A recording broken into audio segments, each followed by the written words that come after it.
My mind is set, my grind is set, my heart on ice cold. I'm only here to even a score. Whoa. My mind is set, my grind is set, my heart on ice cold. We down right now, but did it before. Whoa. See from here we going up. Made the call, I shown up. Now the game is sewn up. Say my name is blown up. We up, we up, we up, we up, we up, we up, we up, we up. See from here we going up. Made the call, I shown up. Now the game is sewn up. Say my name is blown up. We up, we up, we up, we up, we up, we up, we up, we up. Hello, everyone, and welcome to the Knighted Ones podcast, episode number 50. That's right, the big 50. Thank goodness I'm not that old yet, but I'm excited that we're on this episode. As a reminder, we are the only podcast that features a former UCF national champion, a former UCF radio host, an ESPN analyst and hoops player, an infamous rapper, our resident influencer, an IG star shooting the breeze talking UCF sports. And remember to follow us on YouTube, IG, and check out the 70-plus teams and conferences on the College Huddle, which we are a part of. Now, one other thing that I was teasing over the last couple of weeks was a new podcast that we would be participating in that's coming to reality. So this week on Thursday, I'll actually be representing us as part of the Big Three as it comes to college football. So I'll be joining a resident Florida Gator, a Florida FSU Knoll, and me. Guess who we left out? Miami. And so look out for that. It's going to be called Fourth in Florida. We'll be recording it on Thursday, and it'll probably drop on Monday. So super excited. We are now part of the Big Three, and Miami is out. That being said, Nobra, unfortunately, could not make it this evening. We had to record on Tuesday night instead of Monday, which conflicted with his schedule. But before we go any further and start introducing everybody, I just wanted to throw a quick shout out to Josh Lazar, our family member here on the podcast. Unfortunately, he lost someone in his family and isn't able to join us, and just wanted to wish our condolences and that we're thinking about him. So make sure if you're so inclined, say a quick prayer for Josh and his family as they work through this. Now, that being said, we have some exciting things to talk about this week. We've got more camp action, more interviews have happened, and we want to dig into the offense a little bit this week. And to help me do that, let's start with welcoming Ben Stout to the show. Ben Stout, it feels like it's been 3 months. How are you? It's been too long, man. What's up? I'm glad to be back. Glad to have you back. Episode 50, too. That's awesome, man. I know. Pretty soon, we got 2 more episodes, and we'll officially have been at this for a full year, which is crazy, but exciting. And we're going to be welcoming some of our folks from the past to help us celebrate that in a couple of shows. So I'm excited to do that as well. And last but not least, but definitely not last, this week, Alan Levin. Welcome to the show, Alan. Hey now. I'm just kidding. hey now. I had to, Noah's not here, so I had to kind of throw it in for him. Are you going to give us the hair flip too? Because we got to have the hair flip. I officially cut the hair, so I still cut along. But, still got plenty of hair there. Yeah. Listen, by that, we're still doing the 1,000 followers challenge, right? So he only, for those of you listening on podcasts, he only cut like an inch or so off of that. By the time we get to 1,000 followers, it should have grown back, and he's still going to have to cut his hair. So he's not getting out of that. He did not cut it short. So, he promised you, he promised me. And I did want to welcome some of the new listeners this week and new followers on our YouTube channel because we did grow again this week. So keep them coming, tell your friends, and let's grow this family together. All right. All that being said, and Alan's hair aside, let's go ahead and start with our offensive preview. I've enlisted the guys this week to help me pull some stats, kind of talk about what's happened in camp. So, Ben, why don't we start by breaking down the offensive positions, and why don't you give us a little bit of history on what these QBs have done, and then we can talk a little bit about what we are looking for in camp this week. So let's start with QB first. Take it away. Yeah, so absolutely. I mean, obviously we even though there's been a little bit of smoke this week or last couple weeks about Ja'Cory Brown pushing KJ Jefferson, we all know who QB1 is going into this season, and that's KJ Jefferson out of Arkansas. He is a really a sixth-year guy, coming here for his last year of eligibility. Last season at Arkansas, he really just had a really solid year. He's been fantastic over the last 3 years. Been a very consistent starter for them. Last year fell off a little bit from the previous year, 2021 and 2022. But he has got it done on the ground and got it done in the passing game. Last year, 2,100 yards through the air, a 7.1 average, and 19 touchdowns with 8 interceptions. The 2 years prior to that, though, 24 touchdowns, 5 interceptions in 2022.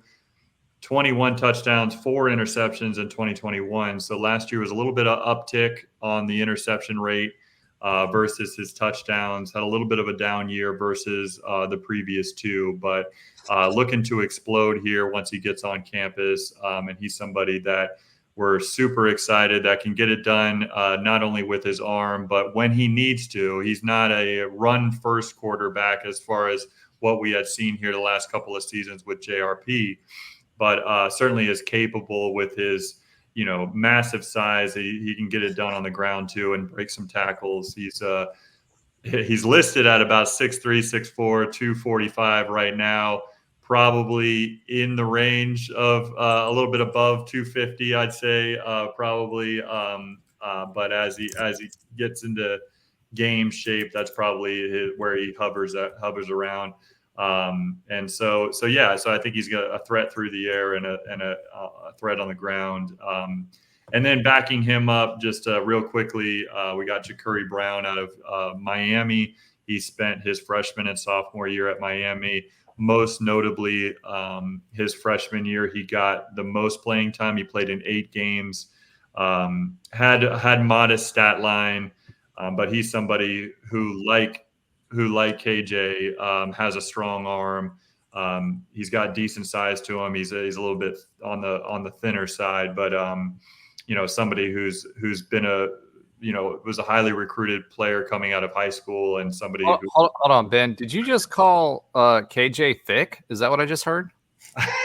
No, I said that Ja'Cory was more on the thinner side compared to KJ, which is okay. I just wanted to make sure we got that terminology right. Statement than anything else. But all right. So that's really the QB1 and 2. I mean, we obviously have plenty of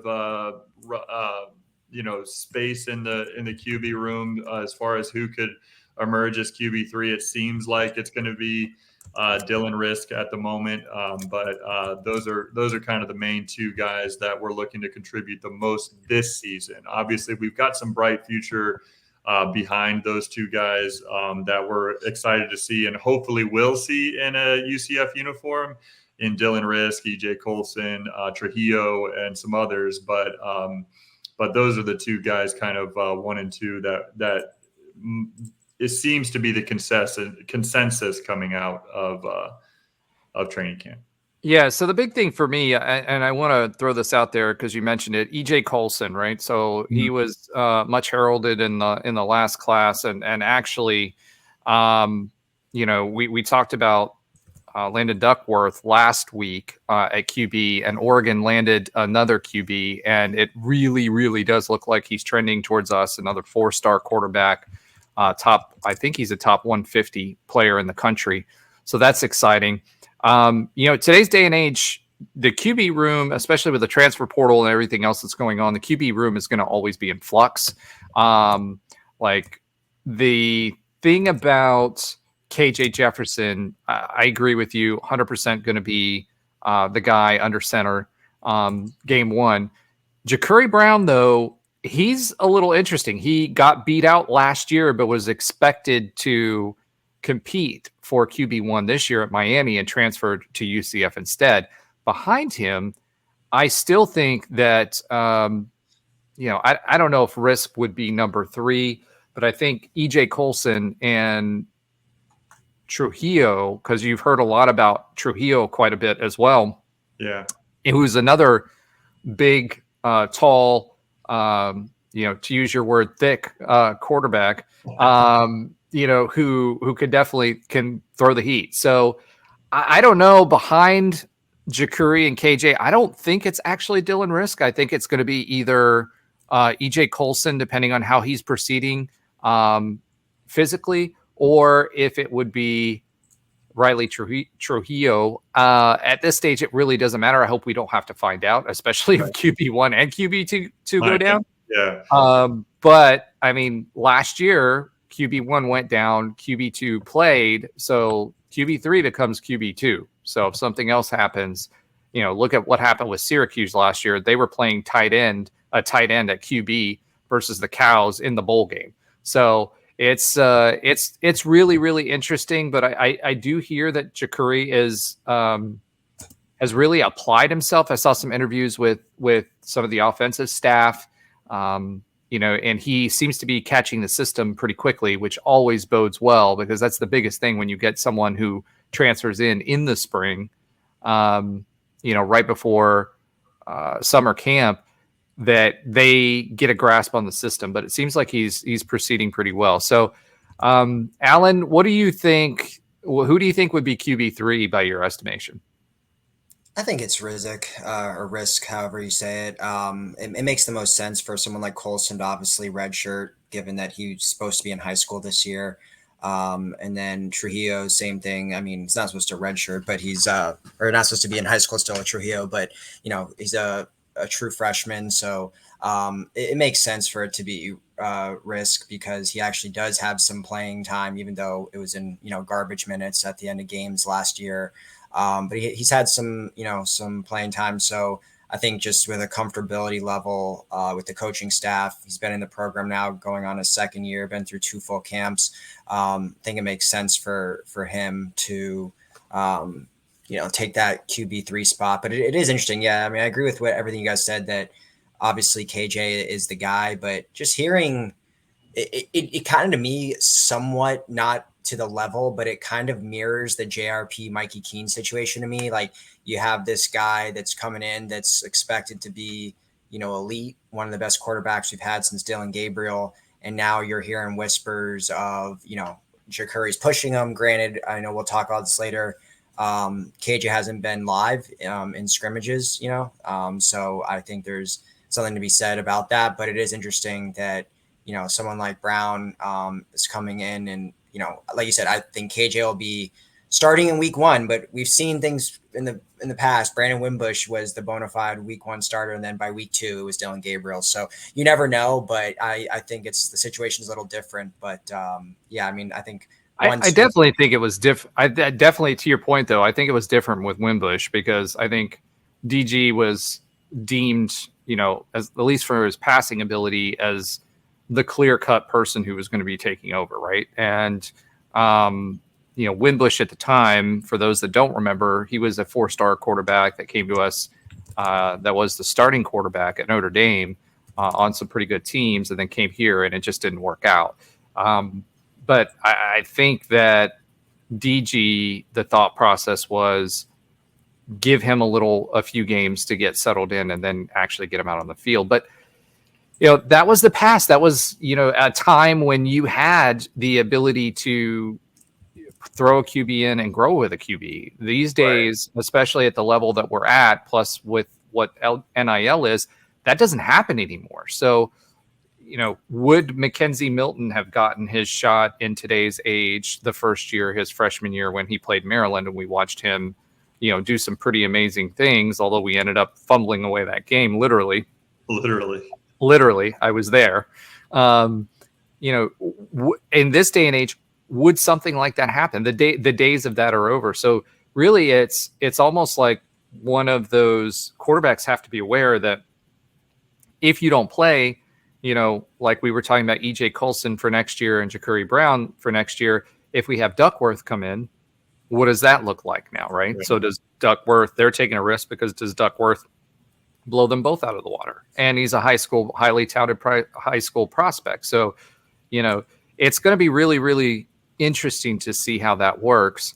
But I have a lot of faith in EJ Colson. Oh, and let me pause here right now. We lost Trey Neal right before we started the show. I think he had to use the restroom. But he is coming to us from out of state, and I'm going to add him back to the show. There's Trey Neal. What's up, Trey? What's up, man? Your power's back? Yeah, well, it flickered off, and then I guess the generator kicked on, but the Wi-Fi was off. So Trey, right now you're in what? Kansas City right now? St. Louis. St. Louis. That's right, St. Louis.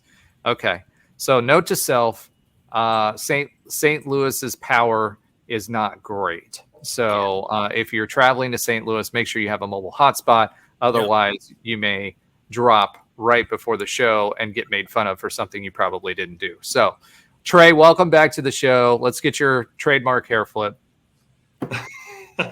There it is. If you guys aren't watching on the show, he's got the full head and shoulders motion going on right now. He's putting his neck into it. He's putting his neck into it. All right, that's a reference for a show in the past. But welcome back. We'll just kind of catch you up. We're talking about the QB depth, and we were talking about QB1 obviously being KJ, Ja'Cory Brown, and who QB3 could be, whether it be EJ Colson, Riley Trujillo. I always have a hard time with that. Trujillo is how you actually say it. Yeah, and your peers were saying that they think it's definitely Dylan Risk. And, from a QB perspective, how different it is in the NIL world versus what it has been in the past. So my take on it is it's either EJ Colson. I think it would be EJ Colson as QB3, even though he literally missed his senior year in high school or part of it to play for us. Would you see, you were there when Mackenzie Milton came on board. He was relatively young. Would you trust someone like EJ Colson? God forbid that we actually got to QB3 for whatever reason this season. But if we did, would you trust a kid that young to come in and play QB for us versus maybe Dylan Risk, who was last year? Probably not, to be honest.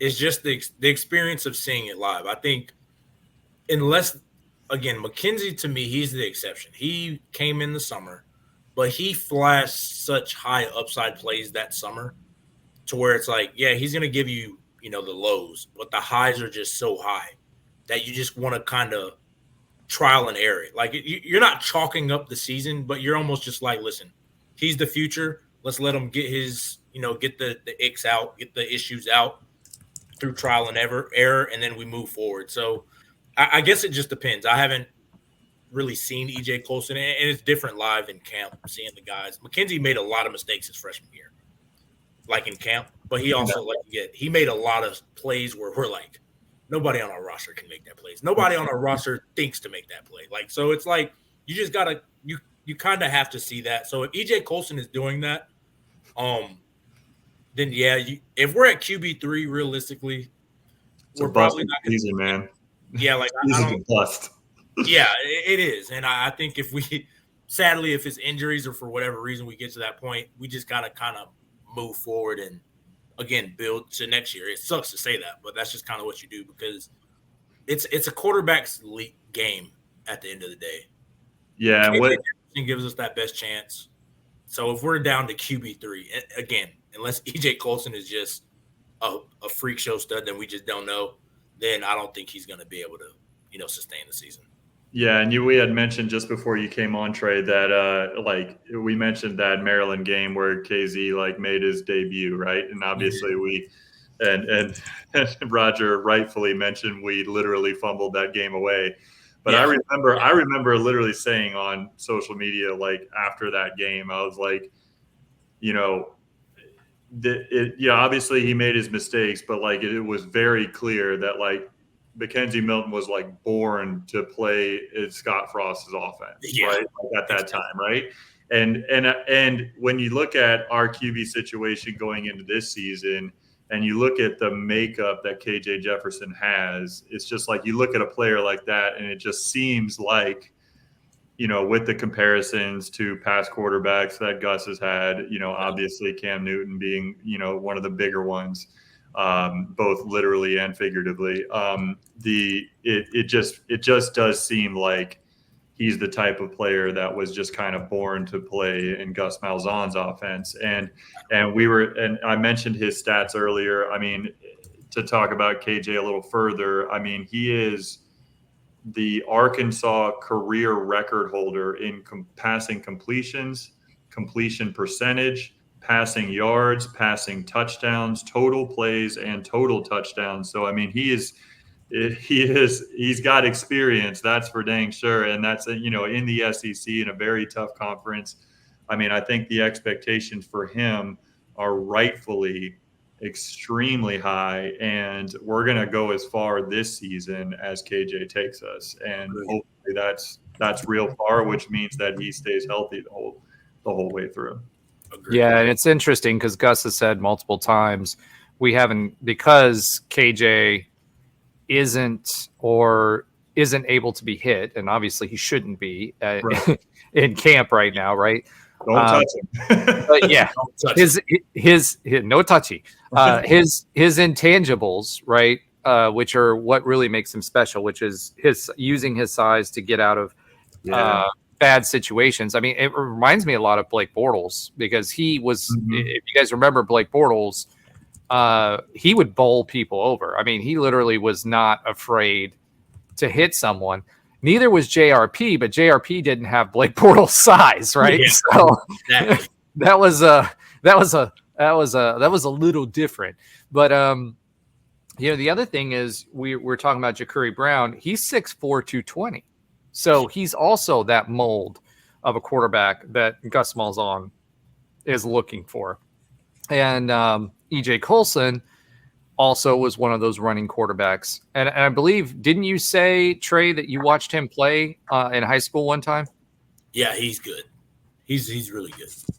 I just, again, like potential starting quarterback for a Power 4 team. Yes. I just, again, relative to the question, I don't know if he'll be ready as an 18-year-old, but I think next year he should be challenging for that starting role, comfortably challenging for it. I just think, again, it's a lot to ask for with the expectations we have this season. It'll be a lot to ask for an 18-year-old to be like, hey, come in and lead us to a conference championship berth to compete for a conference championship. I just think that's hard for anybody to ask for a freshman. Well, let's just hope we're not in that position. All right, moving on to running backs. Projected depth. Let's go with the top 4 running backs, because I think there may be more variability in that than we think. So right now, those top 4 would probably be RJ Harvey, Penny Boone, Miles Montgomery, and obviously Johnny Richardson, right? We haven't been talking much about Johnny Richardson, and I've kind of opined and said that I think that Johnny may be giving us, in between him and X in the slot, he may give us another option there where we can get creative in the middle of the field with having both of those guys, instead of kind of knowing who's getting the ball pretty much when Johnny Richardson was in there, as far as the tendency is concerned, and how he's getting the ball. And with X was kind of the same way. We knew when he lined up certain formations, he was getting the ball. Defenses know those tendencies. If we have 2 of those people, it's almost like having, utilizing a pass catching tight end at that point, right? Because you don't know which one you're going to get. You get them open in space and they're gone. So we know that Johnny Richardson will be used on the field. I don't think, you heard, and what Gus likes to do is run through the A gap with an inside zone. Miles Montgomery talked about that this week. that doesn't work well with Johnny Richardson because he's just not big enough to sustain his run after contact. But why don't you give us a review of what RJ did last year? Penny Boone, who's come in with a lot of fanfare, Miles Montgomery, and Johnny Richardson. All four of them averaged over 6 yards per carry, which is crazy to think about, right? Considering who we were playing, you've got four. I don't know of any running back room in the country that has four running backs that are averaging 6 yards per carry. I mean, that's just ridiculous numbers. Yeah, that's a crazy stat line. When I was looking at the stats of these guys last season, like that's what stood out to me. I was like, just wow, okay, so 6.3, 7.1, 6.9. Like it's just like it's crazy that they all four of them averaged over 6 yards per carry. So all of them, and they weren't playing against our defense doing that. They were playing against opposing Big 12 defenses. Exactly. I mean, yeah, you're right. They weren't scrimmage games by any means. I mean, certainly against big boy defenses, they were doing all that. I mean, it does feel like this running back room, I think you're right, Roger, is one of the deepest in the country and probably the most versatile in the country. Each of them provide a little bit of something different. I would say RJ Harvey and Penny Boone are like kind of the clear 1-2 of that group, but Miles Montgomery, Johnny Richardson, I think those two guys each provide something more of a specialist type role in the running back room where you kind of expect Montgomery to get some third down and some goal line carries. He's kind of considered to be more of a bowling ball of a back to try to break through the goal line. Might be a touchdown vulture for a couple of our top guys, but starting with RJ Harvey and Penny Boone for that matter, but RJ Harvey and Penny Boone both had over 1,400 yards from scrimmage last year. Excuse me. Rushing yards. I should really qualify that by saying actual rushing yards. Both of them had over 1,400 rushing yards. So it's kind of rare in college football in general to have two running backs that have achieved 1,400 yards the year before. And so there's only one football on the field. So, how are those yards going to be distributed this year? I think we're going to be leaning even heavier into the run game, and those guys are going to get theirs. We could have 2,000-yard rushers for the on the same UCF team for the first time in many years. I think the last time we did that, if I'm not mistaken, was maybe Bryn Harvey and whoever his running back mate was that year. It might have been. Regardless, it was at least over a decade ago, so that's really interesting. And so RJ Harvey, just to give some quick stats, I already mentioned 1,416 yards, 16 rushing touchdowns, 6.3 average on the ground. Overall, though, with his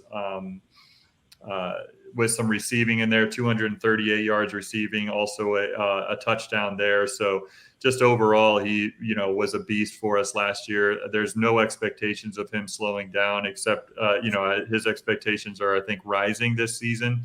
He had over 226 rushing attempts last year. So I would expect that number to go down as he, projects to be potentially, a pretty good NFL back. And so can I ask you a quick question, Ben? Sure. So right now,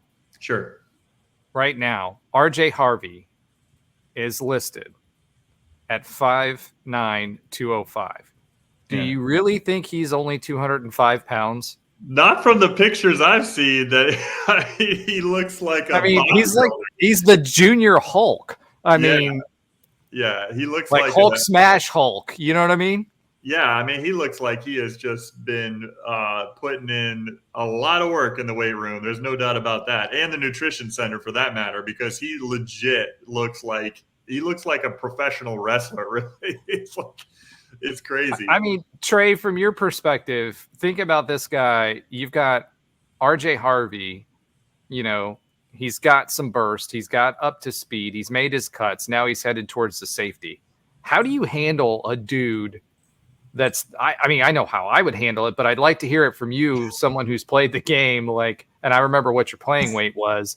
Like, how do you handle a guy like that to try to tackle him at full speed, in the open field? I mean, do you just go for his knees? Like, yeah, he reminds me a lot of a guy we played at Temple who just rock, like those kind of players, those kind of running backs. You just if you're gonna hit them high, you better hit them before they make eye contact with you. Like, you need to hit them before they see you. Just because the way he's compact. He might be 205, 210, but you're talking maybe 5% body fat. Like, he has no fat. Maybe. Yeah, he's shredded. So, yeah, I mean, you just got to wrap him up low, realistically. But again, he has leverage because he's not 6 foot, 6'1" like a Kevin Smith. He was a tall running back. He's low center of gravity, so it's just hard to get leverage on them. So I don't know. When you watched him even last year, right? And he was big last year, but comparatively speaking to this offseason, it's a whole nother level. Yeah, I haven't seen any pictures, but again, he was a big running back last year, and imagine he at his height, he's 5'9". So kind of to give some context behind this. Penny Boone is 6'1", 242. I was about to say that. Like, you imagine RJ comes out of the game, he just beats you up, and now you're bringing in a guy that's 6'1", 250, basically. Like, who also can run away from you. Like, the running back depth is insane this year. We just only got to 2 guys. Miles Montgomery, 5'11", 205, right? Yeah. So I think, like, the benefit of this room and, like, the skills, kind of like what Ben was saying, I think Johnny Richardson has a role. It's not going to be right inside the tackles. He's going to be, I wouldn't say a gadget player, but when he's in the game, he's going to have touch it. You have to know where he's at. I don't think that's really going to change because I just don't see another way for him on the field unless it's like you said, Roger, just strictly a slot guy. And I don't see that. Or tunnel screens. I could see him on screens. Yeah, but again, that's how manufacturer touches. So he's going to get the ball. Yeah. I think for me, like, no. I was just gonna say, you have him as a screen guy, right? And the other option that you have for him is like a pitch, right? So he comes from his position where he would be setting up like a tunnel screen, and he comes around and goes to a pitch or a reverse. Yeah. And that's, I think, what you try to confuse the defenses with that, depending on how they're set up. I agree. But Ben was talking to like RJ's, how many carries he had. I think the beauty in it is, like you said, it's going to save his body. He's not going to get 226. He'll probably be at like 130 to 150 maybe. But I think his efficiency is going to go up. And you're talking about already crazy efficient. Like 6, I don't know, he was at 6 yards a carry last year?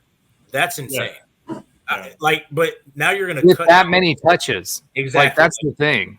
Like, and that's why I say if he got 7 yards a carry, 7.5, I wouldn't be surprised because he's going to be a lot more fresh. His body's going to feel a lot better. And I think that's the beauty in bringing in a Penny Boone is it takes off that workload. I mean, it was noticeable last year when RJ wasn't in, like, there was a drop-off. It wouldn't be – I wouldn't say significant, but there was a drop-off in just how we ran the ball. And I think that's why Gus kind of ran him into the ground. I don't blame him. But I just think that I wouldn't be surprised if it's like a uber efficient season for him.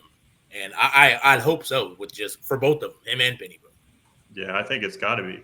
Yeah, sure. It has to be. Well, I mean, look, the way, and I'm gonna throw a monkey wrench into this, and I didn't even mention Stacey Gage, by the way, who is ranked the number 3 best freshman running back this year.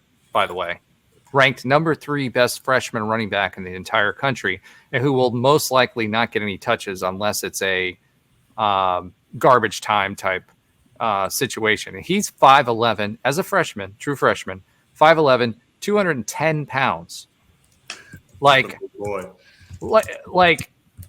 Seriously, think about our former running backs and what they look like, other than Bowser, right? Like, Bowser was he was a machine too, right? But like, think about what our past running backs were. this running back room, I honestly think, I know everybody's talking about Penny Boone. He's, he ran for the 1,400 yards, but he was also in a different conference, right? So I hate to be that guy, like the G5 versus Power 4 kind of guy, but I think what last year taught us is from a depth perspective and average size of linebacker and lineman, there is a difference even between the AAC and where he played last year, right?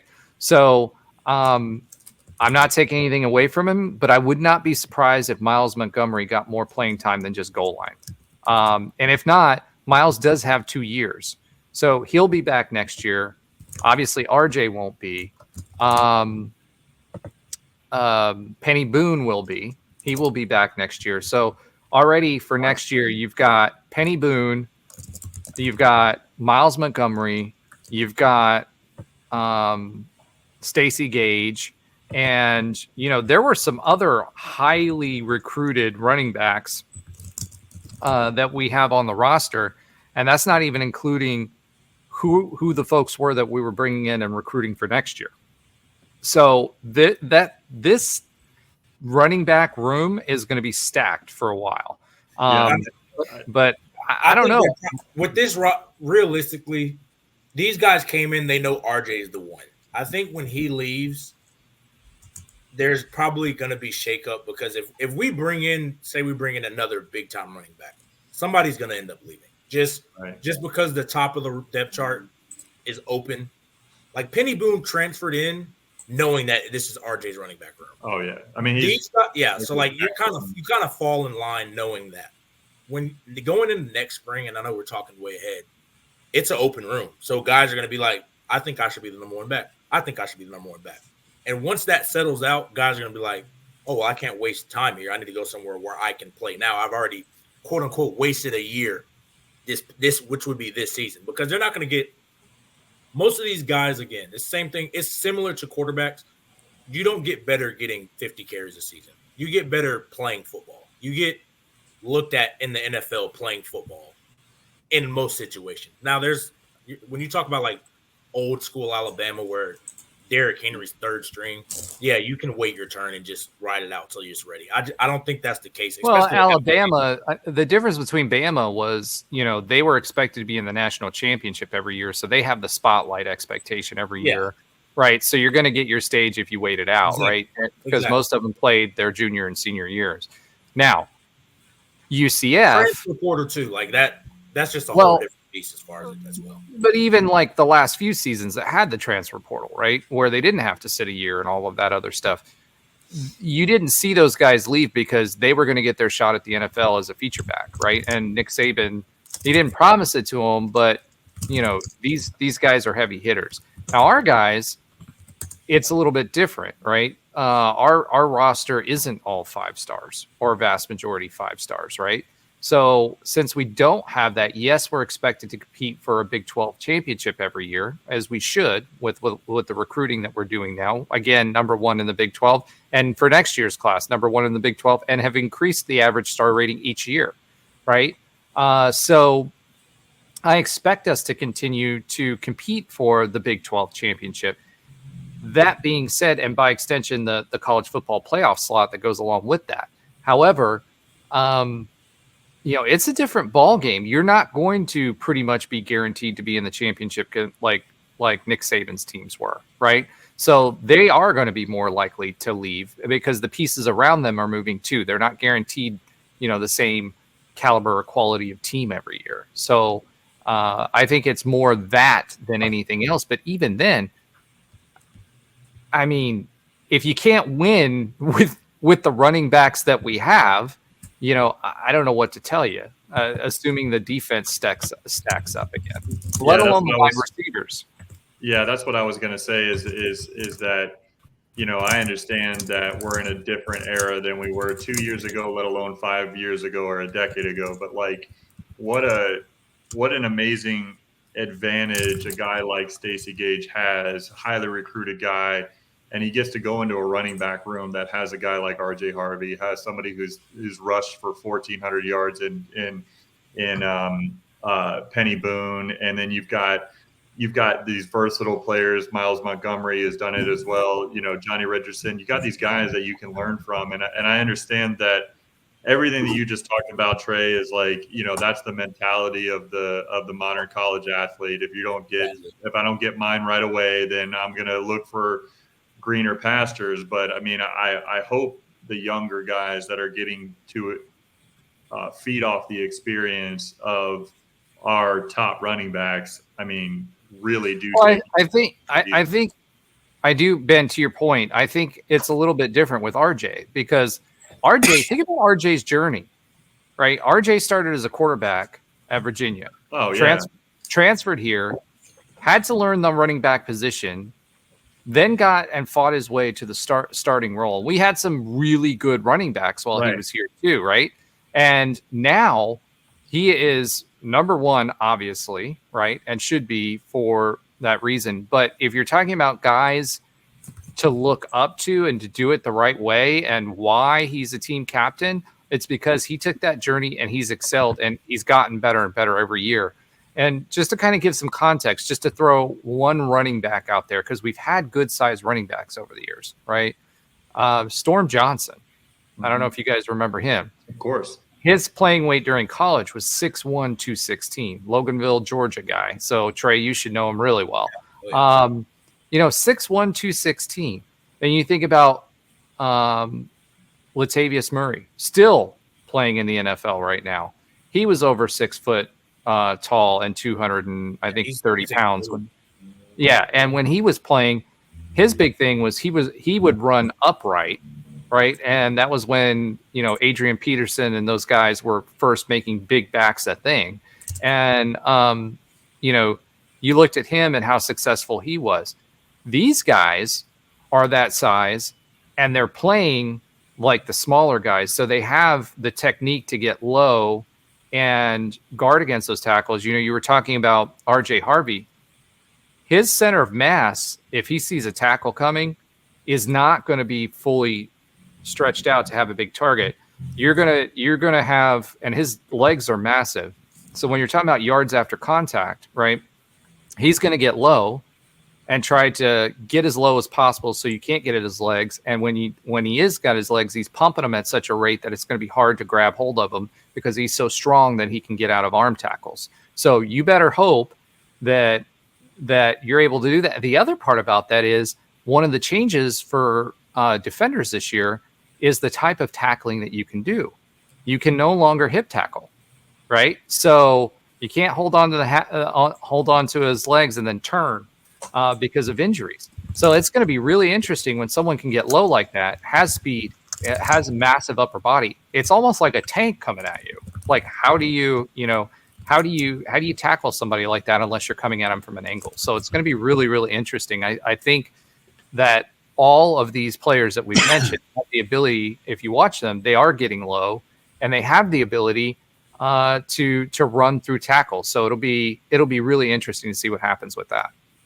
Yeah, I mean, speaking to the tackling, you have to take them at an angle, just leverage wise. You can't, if they're coming straight up in the hole, you almost have to just take that tackle and absorb it and just kind of, you're going to fall backwards, but you just got to get them to the ground. Like that's just math.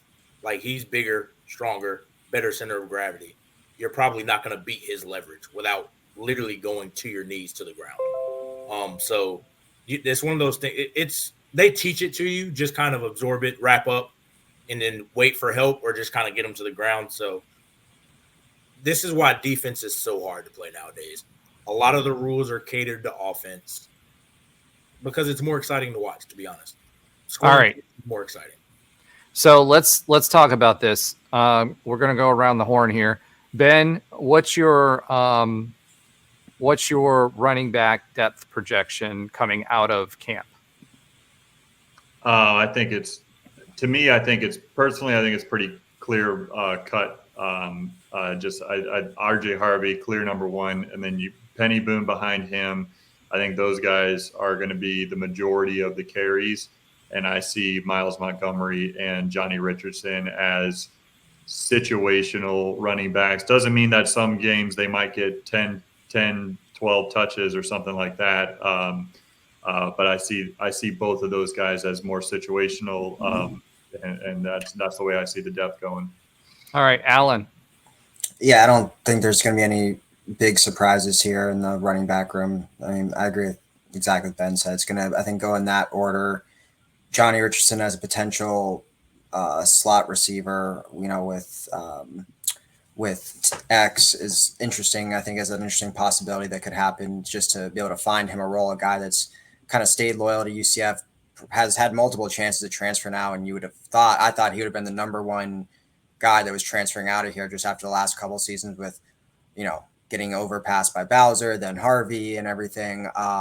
But yeah, I kind of envision it, the running back room going that same way with, as expected, not really any big surprises. All right, Trey, what do you think? Yeah, I mean, I agree. I think if you look at kind of what Gus's the running back room, it's always pretty much set. Like, you have that one guy, and then everybody else has the role. This year, we just have two guys, and then everybody else has the role. So I think it's kind of that. Like, I think when he first came, it was what, Bowser, and then RJ fell a little bit behind, and then Johnny Richardson had a role. Then RJ gets that role, and then Johnny Richardson and all the other guys fall in line. I think that's the same thing now. So I don't think it's going to change. All right. As for me, I do think, obviously RJ Harvey. I think that Penny will pick up some of those carries, but I do think Miles Montgomery is going to push him, and I wouldn't be surprised if Miles Montgomery gets more carries than what Penny Boone does this year, because either A, goal line, or B, we run up against defenses where he is better suited for that style of running between the tackles. And he's a very patient runner, having watched him at Cincinnati. I watched him last year. I saw him play us. I saw him play other teams. He's a very patient runner. So for a zone read style running back, he's very, very well suited and well versed in how to do that. Although his was an outside zone and now this is an inside zone.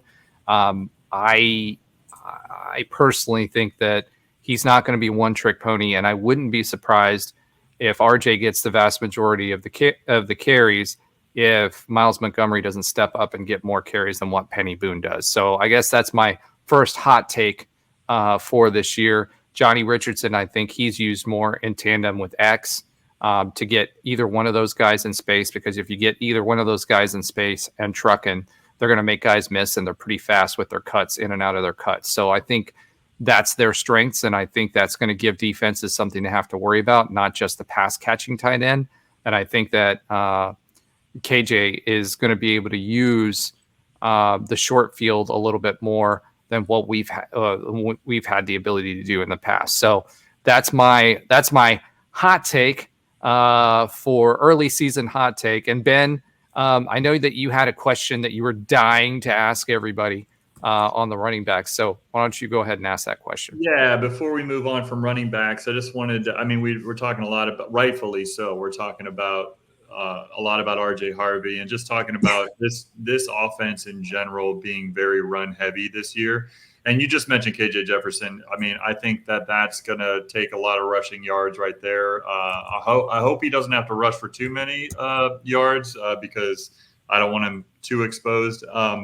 But just a general question. So the number is 1141. So 1,141 yards. That's the amount of yards that RJ Harvey is away from Alex Haynes, our number two all-time rusher here at UCF. Honestly, one of my all-time favorite UCF players. He's an early 2000s guy. I went to school with him. Alex Haynes is a great person, and he was a hell of an athlete for UCF. Heck of an athlete. We're a clean show. We're E for everyone, Ben. Yes, that's right. And he's only 6 rushing touchdowns away from passing Alex Haynes as well. So 1,141 rushing yards is a lot to expect for a guy in this crowded of a backfield, along with KJ Jefferson as well. But if he is able to pass Alex Haynes, where does RJ Harvey sit amongst the great UCF running backs of that we've seen at this school, because I mean the list is great. And I'll just run down quickly the top 10 because they're all names that we recognize. I mean, Kevin Smith, Alex Haynes, Greg McCrae, Adrian Killens, Bryn Harvey, who I mentioned earlier, Latavius Murray, of course. RJ Harvey is number 7 right now, and then the late great Otis Anderson, number 8. Johnny Richardson is actually number 9, and then Storm Johnson. So, some of that is limited. That's crazy to think about how many of those running backs you listed were within the last 5 years. Very recent guys. That's crazy considering, George O'Leary ball was 3 yards in a cloud of dust and ball control. So I think the reason why that is though he used multiple backs, and we're going to see that this season. So if RJ is able to get over 1,150 yards this season with this backfield, I don't know. I think you kind of have to put him up there in the top 5 best running backs that we've ever seen at the school. Ben, do you have the sorry, Alan. Do you have the rushing stats for QB for last year? Rushing stats for QB for last year? Yeah. Like how many yards? JRP and all that? Yeah.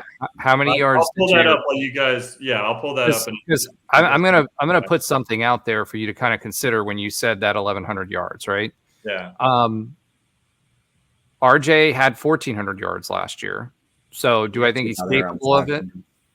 What's that? So JRP probably had around 500 if I had to guess. I know the year before that he had around like 800. And I'm gonna get a hell of a year. I'm gonna guess it's more than that. However, my point that I was going to make with that is KJ Jefferson is not a run first quarterback. He's a quarterback who's good in the pocket and can climb the ladder and can escape and then get you yards.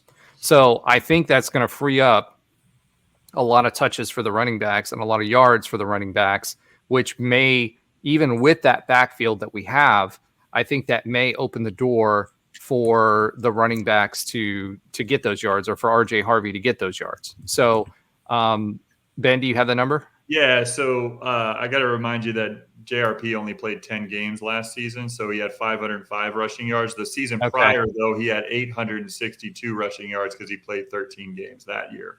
So the season prior, 2022, he had 862 rushing yards, 11 touchdowns. Do you see Timmy McClain's on there to see what his number looks like, other than running backwards for 150 yards before throwing the ball? I just looked up I just looked up the individual, but Timmy McClain had he had rushing yards. He had 200 maybe. He had like 100 rushing yards, 104. Okay, so if we think about that, the range is going to be between 600 and 800 yards. Right. That's going to become available now for this running back stable. So at 6 yards per carry, you're talking about another 100 touches essentially for these guys to spread around. So KJ doesn't rush at all, though. Well, yeah, but that's what I said, for these guys to spread around. I think that KJ, again, and I'm going to say this again, don't expect JRP out of KJ. I expect KJ to only pick up yards when he has to pick them up. I also think he's going to check down before unless it's wide open and he's got a read where someone's crashing down and it's an obvious 10 or 15 yards, he's not going to run the ball. He's going to stand back there. He's going to move around the pocket and then maybe open it up. There's not going to be as much design play calls for that. Just for context, I mean, last season at Arkansas, he had 447 rushing yards. The 2 years prior to that, though, he had over 640 rushing yards each year. So, I mean, he eats up the yards on the ground. Yeah, the broken plays mostly. It's hard because, you say JRP with 500 yards, they free up. A lot of JRP's runs were from scrambling pass plays. Like, they weren't run plays like that. Oh, since JRP loses these 500 yards, we just give them to the running back. It's more, they were pass plays, and JRP's like, oh, first read, I'm out of here. Like that's kind of how he got a lot of his yards, even the year before. So I think it's going to be almost impossible for RJ. If the way I think he's going to split up the touches, it's going to be almost impossible for him to get 1,100 unless he's literally averaging probably 8, 9, 10 yards a carry. I just don't see them leaning on him so heavily that he can get there because, again, you have another 1,400-yard guy. Granted, it was in another conference, but he's shown the capability of being a workload. So I think it's going to be hard to get to that. I mean, I'm just saying if he does though, like, if he does, that's one of our best running backs ever. Like if he does, so, well, going back to your original question, Ben, right. Where do you guys think he ranks? I mean, considering he only really has been playing running back consistent touches the last 2 years. Yeah, I think if he breaks the 1,100 mark and gets to what you said, I think that was number 3 all time. He would be number 2 all number time. 2. Honestly, I would actually, I wouldn't say top 5. I would say he would be number 2 all time in my opinion after Kevin Smith. I don't think anyone's ever going to top Kevin Smith. It would take such an effort to, go where he had 2,400, 2,500 yards that one season. So that would be, non-human for someone to do that. But I think he ends up number 2. I mean, first of all, when you consider that 2/3 of the consistent time that he was playing running back were in the Big 12, 2 out of the 3 years. Secondly, like 1,400 yards that he had last year, I think was, 3rd best single season in UCF history. And then the fact that he ends up number 2 potentially in touchdowns and rushing yards while doing the Big 12. I mean, along with other multiple records that he broke as far as like over 100-yard rushing games, yards per carry, all types of stuff.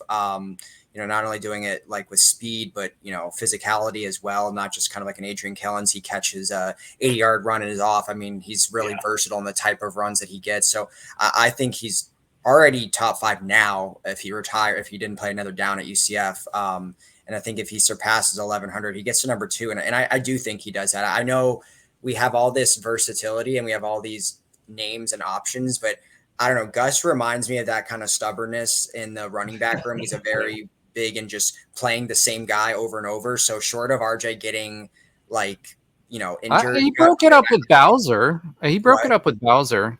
He did, but it was not really though. He leaned on Bowser. Like Bowser had 16 touchdowns in his last season. Like he went to him a lot. Like I mean I know. Well, yeah, because we didn't have a red zone threat except for Bowser. Bowser was the tough yards guy. That's why his average went down, especially the last year.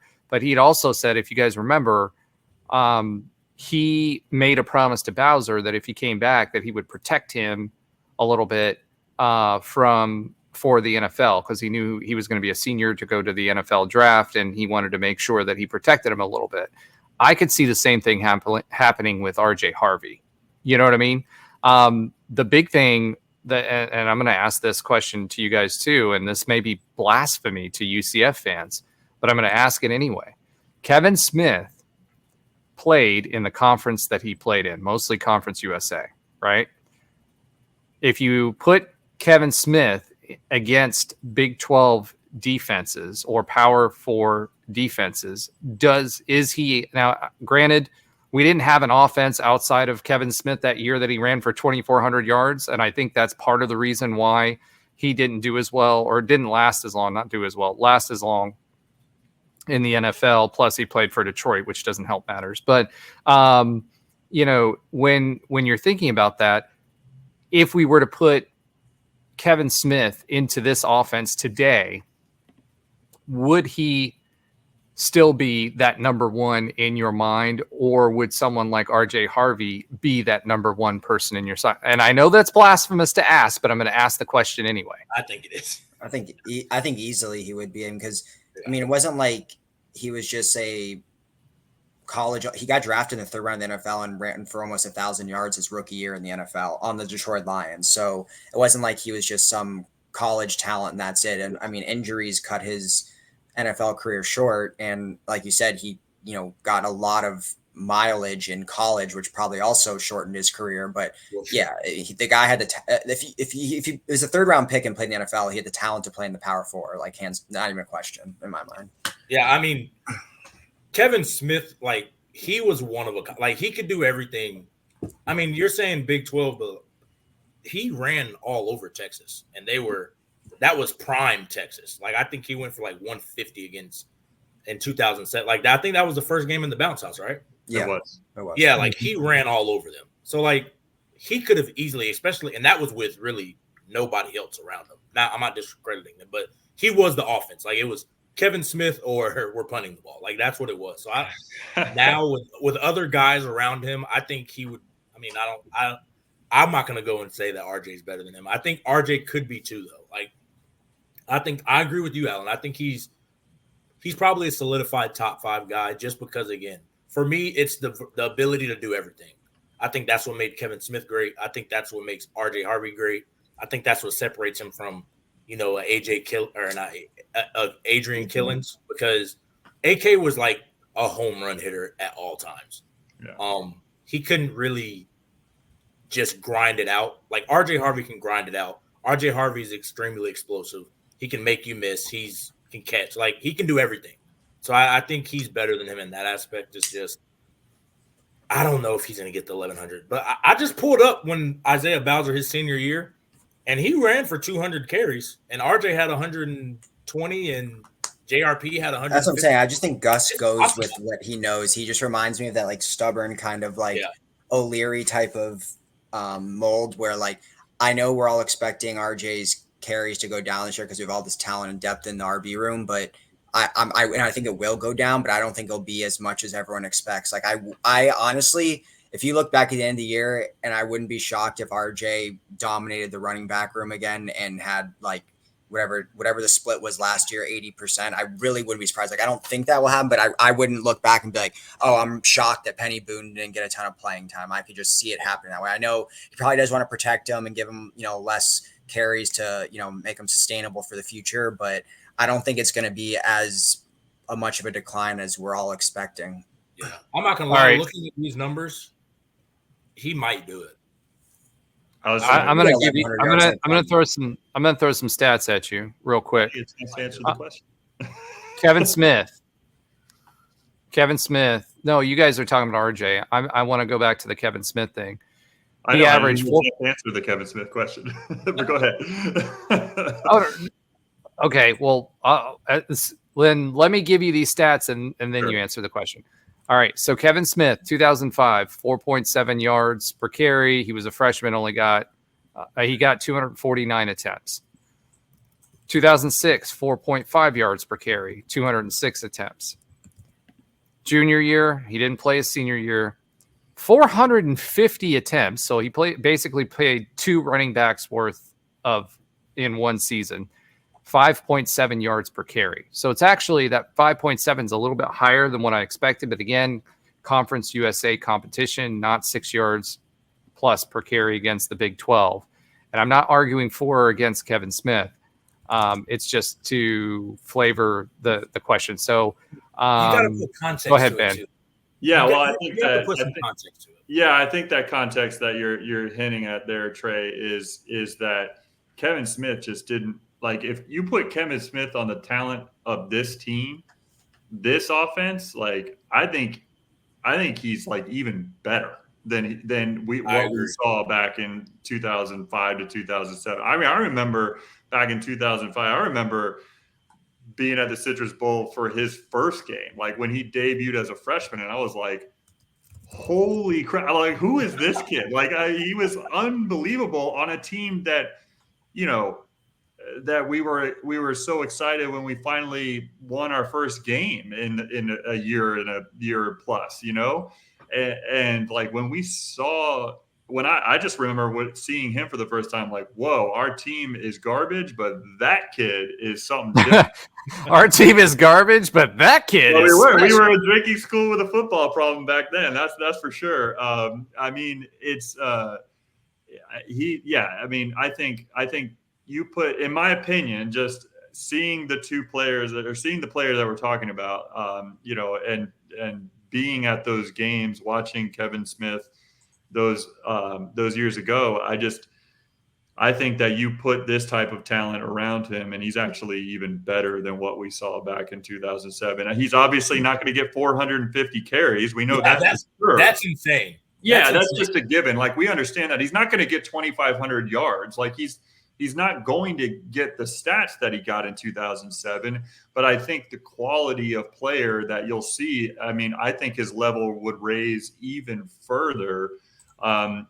Just to maybe your point though, Roger, like maybe he doesn't get the chance to actually see it if we are UCF of today, right? Like if he's coming out in 2022 as opposed to 2005, like, maybe, I think he was a 2-star guy coming out of high school, right? Like, so obviously we found a diamond in the rough with him. Just what we saw there as in his career, I feel like you put him on this team and he's still that great player, if not even a better player. He's in the Heisman Trophy, conversation. Like he's that good. Consensus number one, we're saying Kevin Smith then. Yeah. It's not, I mean, for one further thing for context, in the history of the entire college football, Kevin Smith still has the third most rushing yards for a single season, only behind Barry Sanders and Melvin Gordon. So, I mean, it's not like, just because he was facing conference today. I mean, we're talking. I don't even know who Melvin Gordon is, but Barry Sanders was an OSU Cowboy. Yeah, Melvin Gordon. He was an NFL. He was on the Chargers for a long time. He was on the Broncos too. Yeah. Yep. Yeah. No idea who that is. But yeah, I mean, Kevin Smith, like to be the third in the history of the sport, dating back to the early 1900s or whatever. I mean, that's ridiculous. And when I look at the top 10 here, there's only one other group of 5 school in there. So it's not as if like every group of 5 running back is just like, oh, it's, this is easy to do. We can just run for 2,000 yards because we're playing crappy group of 5 competition. So, I mean, it's what he did was a special feat that obviously in general, he's one of 3 running backs in the history of sport have ever rushed over 2,500 yards. So that doesn't happen that often, if ever. 450 carries, like that's insane. They literally ran him. That might be a record for motor carries. I wouldn't be surprised. And how many games did they play that year? I think it was a record back then. I think it was a record. I wouldn't be surprised if it isn't a record still. 14 games that he played in. So he's averaging like 30 carries a game is insane. If it was a record then, it's definitely a record still. Like it's gotta be. If anything, we're just cutting it down now and making more committee. Like that's just 450 carries in 14 games. Alan, see if you can find that stat. But yeah, I'd say he's number 1. RJ number 2 sounds like, or 3 consensus. I still think Latavius Murray too. He didn't get as many opportunities as some of these other guys. I think he was still as good. But guys like Storm Johnson. I mean, I think about Storm Johnson. He only played for what, like one or 2 seasons. Years, I think. Yeah, and he was a phenomenal running back. I mean, he laid the wood to Penn State. He was a great player. He was also versatile. Obviously, things kind of went sideways when he got to the NFL, but he would have been drafted a lot higher than he was if he didn't have the off the field things going on. But yeah, all right. So are we saying RJ Harvey number 2 or number 3? I think he's number 2 as long as he has the season that we expect him to have. Yeah. And I don't necessarily think he has to pass Alex Haynes for number 2 all-time rushing yards, but he has to put together. If he puts together a quality season, and we have a good season on the field, meaning record-wise, like I think he's easily number 2 running back in UCF history. So Kevin Smith does hold the all-time record for carries, and it's by a large margin. No, I thought so. By a lot. The number in one season is insane. Number 2 all-time. There's only 3 running backs ever that have had over 400 carries. It's Kevin Smith at 450. Number 2 is Marcus Allen with 403. Then Troy Davis at 402, and then Derrick Henry's number 4 with 395. That's crazy. So he holds the record by almost 47 carries. So I don't think that. I remember that Derrick Henry season when I think that was his last year at Alabama. Yeah, I was like, this is insane the way they're running him. into the ground. And he still had a great NFL career, or still is having a great NFL Still career. having a great NFL career. Well, there's a reason why he was self-medicating after a season like that. Let's just put it that way. And it's still self-medicating. Allegedly. I don't know. But yeah, Derrick Henry was a phenomenal running back. But even to be named in Marcus Allen, I mean, come on. But that was in 1981, so they're not running them like they used to. That was a great year. I'm just going to put that out there. 1981 was a great year. Yeah, great things happened in I wonder 1981. when Roger was born. Yep. All right. So it sounds like consensus number 2 for RJ if he has the season that we're expecting him to have. Let's go ahead and talk about something that we have a lot of depth at too. Wide receiver. You've got Kobe Hudson, obviously, is going to be our wide receiver 1. And I listened to his interview the other day, and he's got the right attitude. Like his attitude, his mental mindset, everything. He's excited about the season. Like last year, he was kind of quiet. Gerard Baker did all the talking, but he articulated himself very well. I was very impressed with what I heard out of Kobe Hudson. You've got Xavier Townsend, obviously. X is coming back. Sorry. And then you got Trent Whittemore, who's been making some noise and is supposed to be getting a lot better. Remember, he's a Florida transfer. That guy is also a legacy UCF player because his dad played for us and was a pretty good wide receiver for us. Then you've got Jacoby Jones, and I saw him today at one of his pressers, and I was telling Ben before we came on here, he is like gonna rival RJ Harvey for a guy who is like swole. I mean, for a wide receiver, he is swole. Right. So I expect you've been hearing his name in camp early quite a bit. Javarius Johnson, also a highly touted, talented transfer wide receiver. You've got Gerard Baker, who's been here for a while, and Chauncey Magwood, we've heard a lot. So there's a lot of choices when it comes to wide receiver. Ben, why don't you give us a little bit of history on some of these guys? Yeah, well, I mean, first you mentioned Kobe Hudson. Obviously, he seems to be poised to be our first number 1 option wide receiver wise. One of the stats that kind of sticks out last season, and we've talked a lot about this with the running backs as far as yards per carry, but so he had 900 receiving yards last year. Kobe Hudson did. He had 8 touchdowns. All that's very impressive, but he had 20.5 yards per catch. So he was our clear deep ball threat, which, you could argue that, JRP wasn't the best deep ball thrower, right? So a lot of that was probably yards after the catch. I don't have that stat quite in front of me, but by the same token, I think what we saw last year was, we had a clear 1-2 punch, and Kobe Hudson was in some games, the top wide receiver for us. And I think this season he's just really poised to kind of have what I would consider a breakout season. I would not be surprised, if he had over 60 something catches this season, had over 1,000 yards receiving, and really just kind of was a focal point in the passing game for UCF. So I expect Kobe Hudson to be a top player in the wide receiver room for us. And then just moving on to what we consider to be kind of the number 2 guy as far as wide receivers go. Xavier Townsend is a guy that I feel like the last 2 camps, the last 2 fall camps,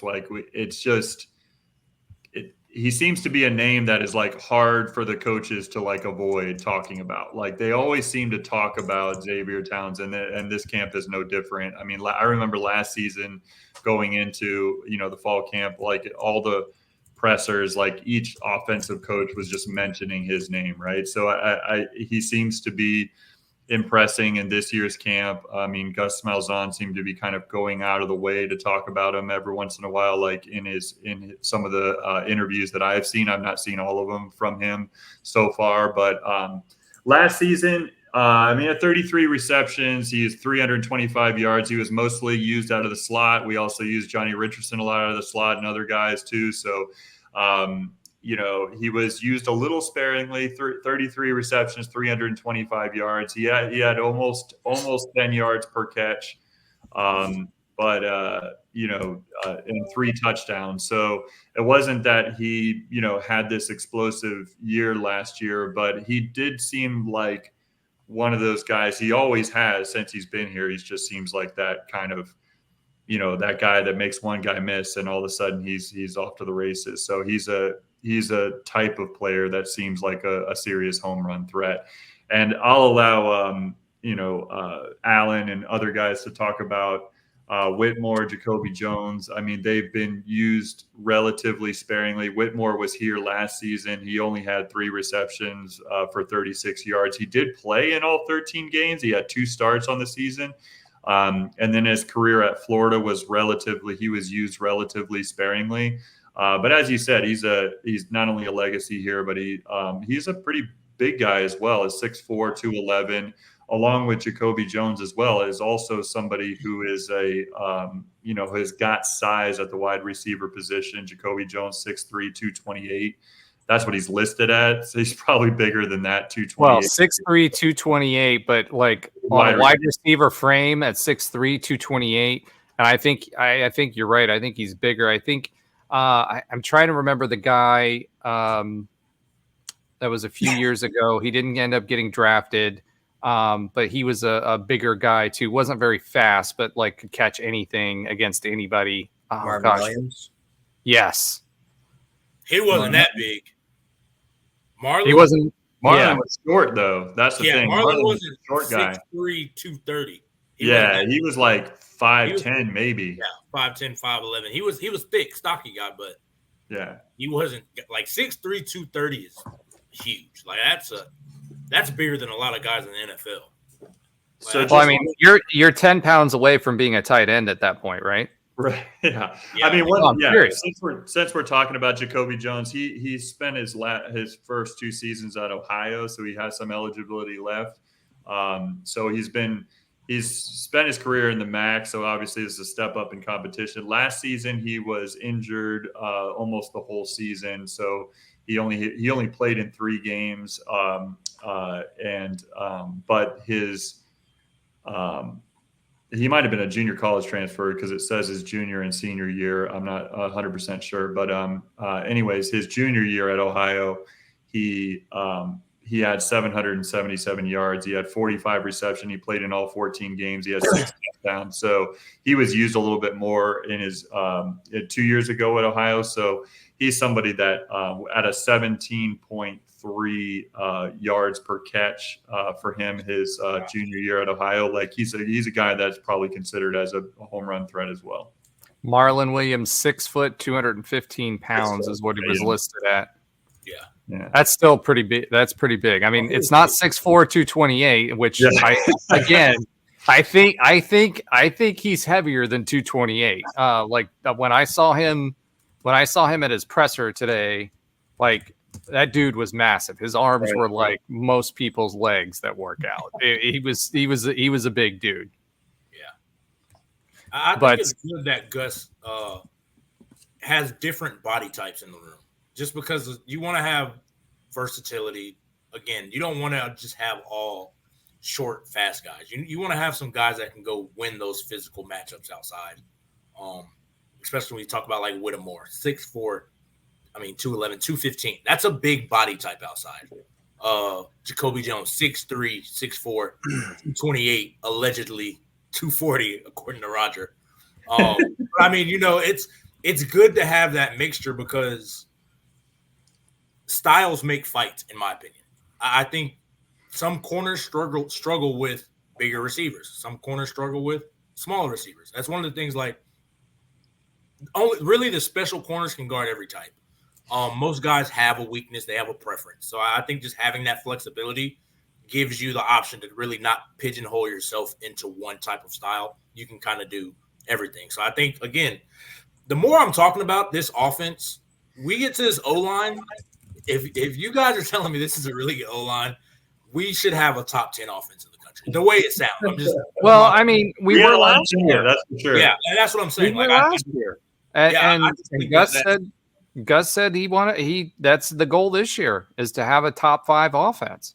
And again, the way we're talking about it, we should.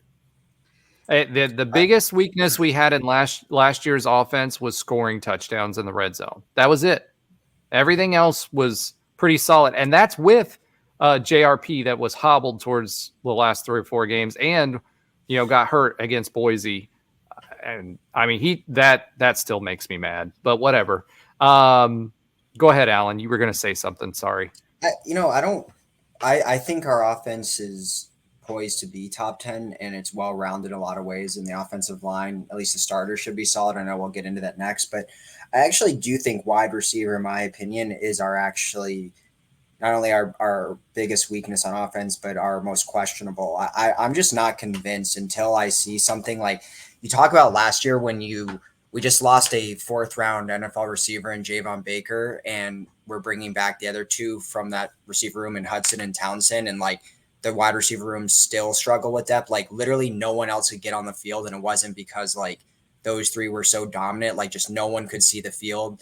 They brought in that guy from Marshall, Corey Gamage, who had like 1,600 yards over his previous 2 seasons, was dominant, didn't even play a single snap at UCF. Like I've just seen a lot of UCF receiver transfers and high school prospects lately turn out bust. And I'm not saying that will happen this year. I think they've brought in a lot more talented receivers as far as freshman recruits. Like we've already talked a lot. Bradell Richardson. Bradell Richardson, those guys. But like until I see it in the field, like I think uncharacteristically at UCF, it's been a weak wide receiver room since that 2020 class when Marvin Williams left and Trey Nixon and Jacob Harris and those guys. Like since then, it just hasn't been the same. Like the top line guys like Javon and Kobe have been good, but the depth has been very, very lacking. And I know Jacoby Jones and Javarius Johnson and these guys look good on paper, but until I see it like in a new system with new teammates, new quarterback, new coach, like I'm just not convinced yet. And I think there's a much better chance this year compared to the last few years that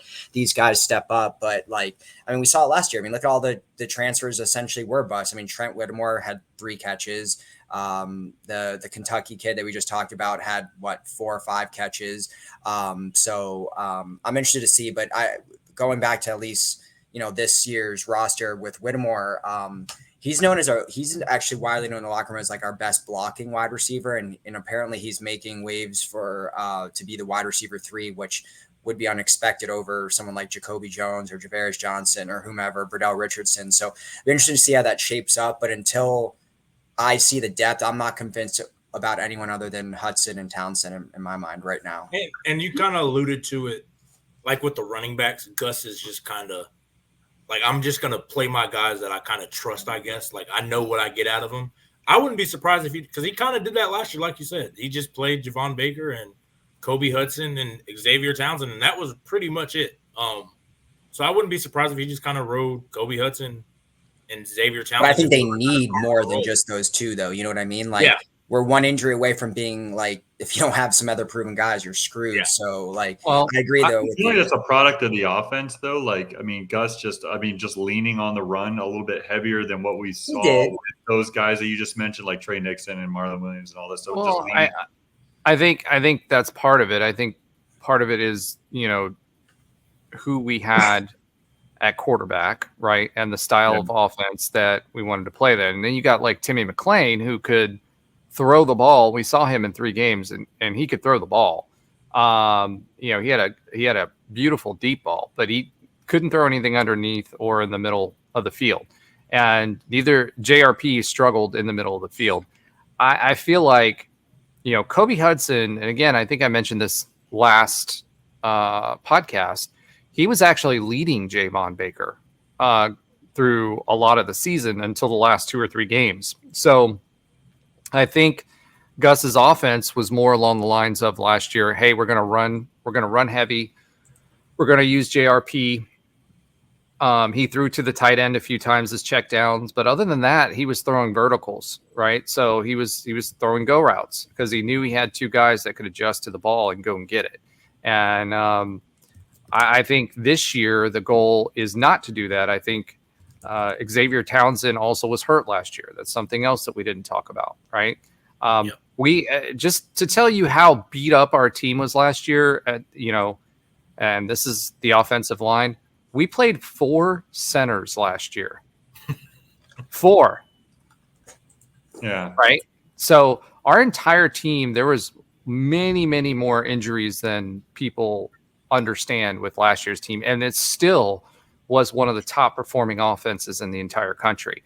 I think that, as far as just period and rushing. I am saying most of it had to be made up from rushing though. Like if you take, like I envision like passing yard or like receiving passing yards. Like I don't think we were probably in the top 25. We were. I looked at the stats last I think it was a couple of shows ago we talked about this, and I think it was a lot closer. It was like 56-44 rushing versus pass plays last year, or 57-43, something like that. So it was a lot closer to a 50-50 than what we think. So I need to go back and look at those stats again. But, even at a 60-40 split, that's typically what you're going to see out of offenses. And, granted now when we were in the Frost days, we'd have a 50-50, more closer to a 50-50 split, but we had Mackenzie Milton in the backfield, right? But typically you're going to see somewhere around 55 to 60-40 split, as far as offense goes. That being said, going back to the wide receivers, I think we've got X. We got X back healthy. If he stays healthy, that's great. If not, I think Johnny Richardson goes into that slot receiver position. We do have Javarius Johnson that could also slot in at the slot. Chauncey Magwood, I think, is good. I think Jacoby Jones is going to be good. But I think, Burdell Richardson, all you heard about in fall camp was Burdell Richardson and how good he was. Trey likes to talk about the special talents that you see out in camp that you can tell. Because, again, the ones are going to play against the twos. The threes are going to get in there as well. And so they're going to mix it up to see who's got talent. And Burdell Richardson was consistently being talked about. So I would not be surprised if worst come to worst and we did lose, one of those vertical receivers. I could see Burdell Richardson slotting in nicely into that position. But I think we have that, and I think we've got pass catching tight ends, which is the next position group that we were going to talk about is tight ends, right? But for wide receiver, I do think Kobe obviously is wide receiver 1. I would not be surprised to see Jacoby Jones as or Chauncey Magwood as wide receiver 2. I still think Xavier Townsend is going to be playing slot, but he was, being moved around to wide receiver 2 as well before the spring game. So it's really interesting to me. But I think we're in a better position from a wide receiver perspective than I know, Alan, you're like, prove it, right? Which makes total sense given the history of transfers.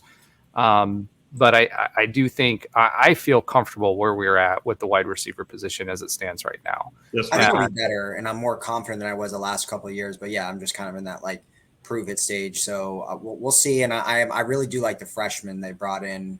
So I think there's more options. I'm just curious to see if it ends up materializing on the field. And just for context, and to both of y'all's point, we didn't have the passing behind center that we potentially have this year with KJ Jefferson. But last year we were 42nd in the country in passing yards per game. And right, so decent, not great. Yeah, decent, not great. Certainly middle of the road, but we are 5th in the country in rushing yards per game. Yeah, that's crazy. So it's just, it's a run heavy offense in general, but this year, I don't know, with the running back depth, and then you raise the level at quarterback, it's almost combined with, potentially a lack of depth at wide receiver. It's like, do you see the same thing, or do you actually see both things rising? I don't know. Hopefully it's both. I think we lean on the tight ends a little bit more because Randy Pittman, I expect to have a breakout year, and he's not the only pass catching tight end that we have either, right? So you've got Reese Atkins, who 6'6", 250. You got Jordan Davis, which after his injury, he's kind of been put out of commission. So I don't know if he's going to see anything but special teams. Last year, he kind of almost sat out for the whole year. You've got Kylan Fox, who I'm excited to see. He's 6'4", 217. Is he listed at tight end? I thought I saw something him playing receiver. Nope, he's listed at tight end. He was recruited at tight end and is listed at tight end as a freshman. Fox? Yeah. They moved him to wide receiver for the spring, and then they moved him back to tight end after the spring. Oh, okay. Yeah. So he's clearly got hands if they were willing to try him out for a little bit at wide receiver. He just needs to put on some weight. Yeah, 217 is light for a tight end at this level. Evan Morris, he's a solid transfer, 6'5", 245. Obviously, we've got Randy Pittman at 6'2", 225. Grant Stevens, 6'4", 225. He was a decent recruit as far as he's only a sophomore, and I could see him more as the blocking tight end, but I could see him being used. And then we've got Thomas Wadsworth, and unfortunately, Thomas, I'm sorry, I don't know anything about you. Evan Morris is definitely a blocking tight end, though. He's only had like 3 receptions his long career at Michigan State. So he's going to be the blocking to Pittman's catching ability if they're both playing.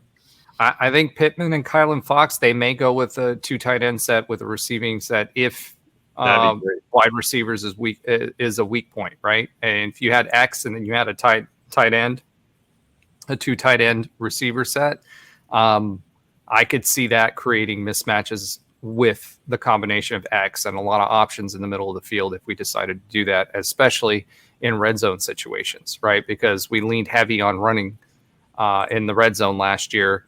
And because of that, I mean, defenses, what do? You've got shorter yardage, you've got less yardage to cover. You're going to bring the safeties, kind of set them along the goal line, and you're going to let you're going to play a run defense, and you're going to blitz, and you're going to bring some cornerbacks down and some safeties down. So when you try to run in the red zone, and that you don't have as much of a passing game, I think that having tight ends that can hurt you and hurt you consistently, especially in those situations, I could see Kylan Fox going in there with Randy Pittman. I think that will help us, especially in our red zone offense. So, and it's funny because Randy Pittman's a sophomore. He's from PC. He's from up my way, right? And he's only 6'2", where most tight ends these days at this level are 6'4", 6'5", 6'6", right? And then you've got Kylan Fox on the other end, who's got the frame. He's 6'4", 217, and according to Tre's high school math, we got to take 15 pounds off of that. So he's really 202, right? Well, he's in college now, so if they have him listed, that it's probably like he might be there or maybe a little lighter, but he was a skinny guy coming out. He definitely was. Yeah. But he was also a highly touted guy coming out too, and I remember that recruitment waiting on him to pick, and there were a couple big name schools that were in there with him too. So. Ben, I don't know. I think, you can talk about Randy, but he really wasn't ready and wasn't in that role as a pass catching tight end last year. But I think this is his breakout year. Yeah, I think we about covered it. So, I mean, he had the 4th most catches last year, though. I mean, on the team. So he was pretty solid compared to what we've had at tight end recently, at least. Yeah, and I think that what you just said, Roger, is and what we're kind of talking about here when it comes to the tight ends. I think it seems like Randy Pittman is kind of finally going to be that tight end that's going to be, heavily involved in the offense consistently. Obviously, we've had even good tight ends that have been involved in the offense consistently, even under Gus. But I don't know, maybe just the explosive tight end that we've been looking for, the one that could really, be a consistent threat on offense is. It seems like Randy Pittman, ever since his freshman year, seemed like somebody who could fill that. He reminds me of Malachi Lawrence on defense. Like we're waiting. This is his Right? year. Yeah, we're like this is. Yeah, he's right on the cusp. Alan, did you want to add anything to that? No, I mean, Randy Pittman's just going into his sophomore year. I mean, if you recall last year, he was all Big 12 conference honorable mention for the freshman that they put out on that list. I thought he had a phenomenal year for a freshman. I mean, I would venture to say that I think he had like 215 yards and a touchdown. That's probably the best pass catching tight end season we've had for a freshman in a long time. And even in general, I mean, even like to me, there hasn't been a true pass catching tight end since Jordan Akins left. I mean, you've had some guys like Klubiale and obviously Alec Holler that have had okay seasons, but I would say neither of them probably had that much more than 215. I think they probably all had under 500. So by comparison, that was really good. And when you consider just his freshman year, I think he's poised for a big breakout season. And I think Roger's a good point that, if I'm worried about the wide receiver depth, I think Pittman can help shore that up, be, obviously not a wide receiver, but be a guy that can, get it done through the air. So if we don't really have a true wide receiver 3 or wide receiver 4, depth is lacking there, I think he can kind of take that spot, similar to how Jordan Akins was kind of like a nice, 1-2 punch with Traquan Smith in 2017. I think that can kind of exist there. So I'm excited about that. And then you have Kylan Fox, who everyone's talking up as well, that could, maybe not this year, but, be the future of the tight end room. Right. Alec Holler had 244 yards. That's what I'm saying. By comparison, 215 really that's a stellar year compared to recent UCF tight ends. Freshman? Yeah, for a true freshman, that's pretty cool. Yeah. Especially in a room with Javon Baker, Xavier Talent, like getting that kind of production is really good. Yeah, I think he had the 4th most catches on the entire team. So he was up there. So I don't think there's very much of a battle here. I think, obviously I expect going into and coming out of this camp, Randy Pittman will be number 1 pass catching tight end. I agree. Evan Morris will be the blocking tight end, but I'm interested to see how Kylan Fox is going to be used, and also Grant Stevens. I mean, he's more of a blocking tight end, but it'll be interesting for me to see how Kylan Fox is used and how much time he gets in place of Randy Pittman throughout the season. Because he's fast, he's light, and he can catch, and he's tall, so he makes a big target. So I could see that being a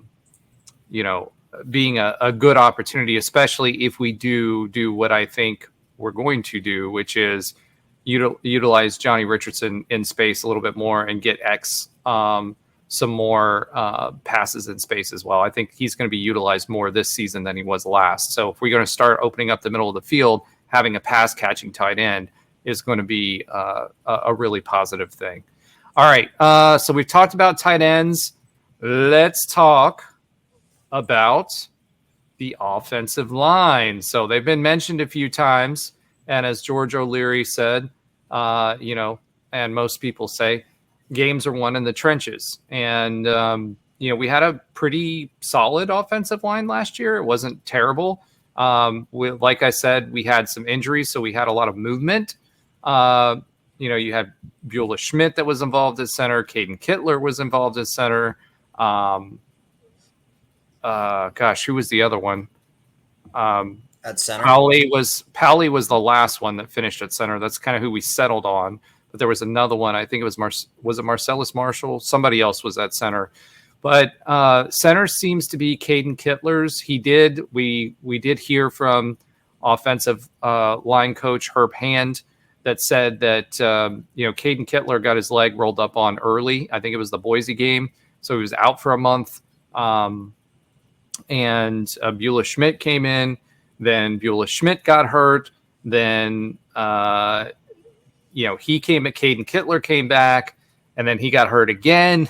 So, then we were back to Powley for to ride it out for the rest of the season. But what was different that I heard offensive line coach Hands say is that they are doing more rotation, and the entire team is doing this. They're getting more rotation at their respective positions, so they get snaps in the off season, so that they're able to rotate on the offensive line. Because in his words, and he talked about his philosophy today on the offensive line,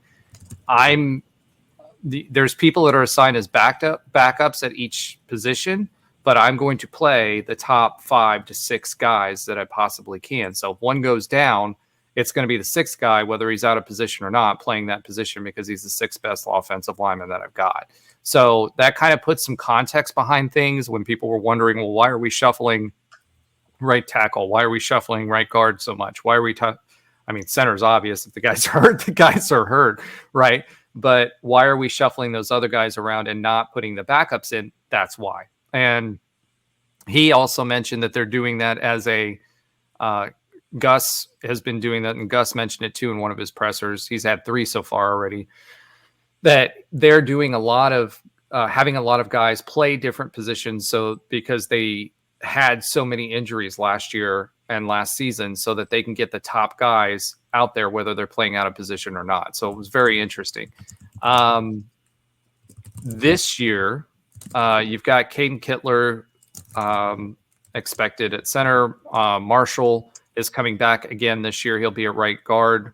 Right tackle right now is Paul Rubelt, which happy for that guy. He put in the effort, ate a lot of bratwurst and schnitzel, and he's definitely got the size, but now he's putting the skill behind it. Adrian Medley is expected at left guard. And Kite is back at left tackle. He was a big transfer last year. People forget about Amari Kite, but he was a big transfer name last year, and is one of the guys that we expect to to continue to fulfill that. Then you've got Winclair Flynn Jr., big recruit this year that's already getting some play. Jabari Brooks. You've got or is it Jabari Brooks? I'm sorry, I can't remember. Yeah, Jabari Brooks. Yeah. Jabari Brooks, yeah. You've got Dorsey, Keegan Smith, Patrick Barnett, and Keon Cox. Now, Keon Cox is another guy to kind of watch as he develops. But so far, you've got Kittler, Marshall, Rubelt, Medley, Kite. There's actually more experience than you would expect. On the line. I'm expecting a lot of big things out of Kite this year. Caden Kittler, we're hoping that he's got his penalties in check, because that was a problem for Caden Kittler last year on snaps. Marcellus Marshall's coming back again this year. Obviously, Rubelt is back, but he hasn't played before. So from that starting lineup from last year, you've got 3 of those offensive linemen coming back. That's a lot more stability than what you would expect. Now, there's less stability in the depth, but when it comes to the starting offensive line, that's what it's looking like. What do you guys want to add to that? I think the only thing I'll add is just another thing on Kite. I am excited to see him back. Well, 2 things, I guess. One is Kite. He graded out as the best pass blocking, grade for Pro Football Focus last year, 83.6. That was the best among our offensive linemen on the team. And then you already mentioned this, Roger. Just the other thing I'm excited about the offensive line is hopefully stability. I'm all for switching around certain positions if you feel like certain are better, but the center position I feel like is one that needs to have stability. And so I'm hoping that Kittler is able to remain healthy this year and just be our guy, our main option at center. And there's none of that, potential, inconsistencies with our quarterback in that exchange or anything like that. I just feel like the center position is one that you shouldn't mess with too much if you are able to, keep that consistent. And we'll talk about penalties when we get to the defense, because there was 123 snaps and 20 some defensive penalties, only 6 on the offense in their scrimmage. But, that's going to be that was a big thing. That was a big theme for Gus last year. And remember, Amari Kite, he was an Alabama offensive lineman, highly touted offensive lineman. So I expect him to continue to do big things. And he's one of the few guys, he's 6'7", 318 pounds. He's one of the few guys that, for transfers that have really made a difference since he stepped onto UCF's campus. So, Alan? Yeah, I mean, the offensive line is, gonna, every year, is gonna play a big part in the success. And I think we've seen varying levels of success with the offensive line under Gus. It's been always solid. Obviously, I don't think our run game would be as prolific if the O-line wasn't at least, serviceable, which it has been. And we finally have a little bit of continuity. Yes, we did lose some guys to graduation in the portal and whatnot, but you have Marcellus Marshall coming back after a really strong year where he was all Big 12 honorable mention. Then you have guys like Amari Kite, who's coming back, who's expected to have a big year. Then Adrian Medley, who was really expected to be a starter last year before he tore his ACL, is back and expected to be a starter. So I think those are guys that have been in the program for at least 2 years now. And then, of course, Caden Kittler as well. So we finally have a year where we haven't exclusively relied on transfers to build the entire offensive line. It looks like right now there's a potential for all 5 starters if Rubelt ends up being a starter, where that everyone in the starting room or every starting O-lineman was on the team last year, which is not something we could say in quite some time, really, since the portal era started. And yes, we still brought in some transfer O-line guys, but it looks like a lot of those are going to be more, depth pieces or, second string. So I think with the continuity and some of the stars that have coming back, like Kite and Marshall, I think there's some potential there. I think, as always, the question, especially in a conference like the Big 12, will be the depth. How many guys can we really throw in there if there does happen to be injuries like there were last year to guys like Kittler and some of the guys that you mentioned. So that, to me, is the key, is the depth. Our guys like Jabari Brooks and Keegan Smith and some of these guys we brought in from some FCS schools and a few other schools, are they going to pan out, and can they be relied on in, if there are some injuries? But yeah, obviously this, like Ben said, I think the center position is going to be something, we want to look at as an anchor, but we have some options there, whether it's Claire Flynn Jr. or Kittler or Brooks. So I think I'm excited about the O-line. I like that there's some continuity for the first time in a while. Well, something to consider. I'm just going to go through the size of our line this year, right? So Patrick Barnett, 6'6", 300 pounds. Jabari Brooks, 6'3", 335. Jonathan Klein, 6'4", 295. We didn't really talk about him because he's a freshman. Colin Cook, 6'3", 310 pounds. Keon Cox, 6'5", 280 pounds. Now he's going to fill in because he's a freshman as well. Wes Dorsey, 6'7", 315 pounds. Claire Flynn, we mentioned him, 6'2", 304 pounds. Really big recruit. Freshman. We've got a lot of freshmen. Thomas Garrity, 6'4", 280, freshman. Ethan Higgins, 6'6", 280, freshman. Shaheem Hill, 6'4", 342 pounds. That's a big dude. He's a sophomore. Amari Kite, 6'7", 318 pounds. Cameron Kinney, 6'3", 315. Caden Kittler, who's also only a sophomore. Remember, he was highly recruited. Highly recruited recruit from last year, 6'3", 295. Chase Malamalala, freshman, 6'6", 300 pounds. So another big guy with a big frame. Marcellus Marshall, 6'5", 310. Adrian Medley, 6'5", 305. So, I'm not going to bore you guys with this. And obviously you've got Paul Rubelt, 6'10", 330 pounds. But the line that we're putting together right now, all of them are going to be somewhere between 6'3" and 6'6" and well over 300 pounds. Our average line, when we were, in Conference USA beating Baylor, was 6'1", and it was 305. So that the guys that we're bringing in are much larger frame, and we've got we obviously did a lot in freshman recruiting this year to bring in some O-linemen that A, are highly touted, and B, can grow into the position. So we have some more of that continuity, which to Alan's point, we really haven't had in a really long time. So, all right. So we've talked about offensive line. It's not so offensive, so that's good. Let's talk about let's kind of transition here and talk about camp a little bit. We went over what we had. We've got some position battles that I think we talked about, right? I don't really think Montgomery versus Johnny Richardson is one. I know for me, I think Montgomery is going to get the vast majority of the carries. I think Johnny Richardson's going to get his carries either out of the backfield into tunnel screens like we talked about earlier, or some gadget plays like jet sweeps or reverses or things like that, which we like to play and have been a staple. Although jet sweeps last year weren't as big of our playbook as they were in the past, I think that we're going to bring that back, and that's really where he's going to come into play.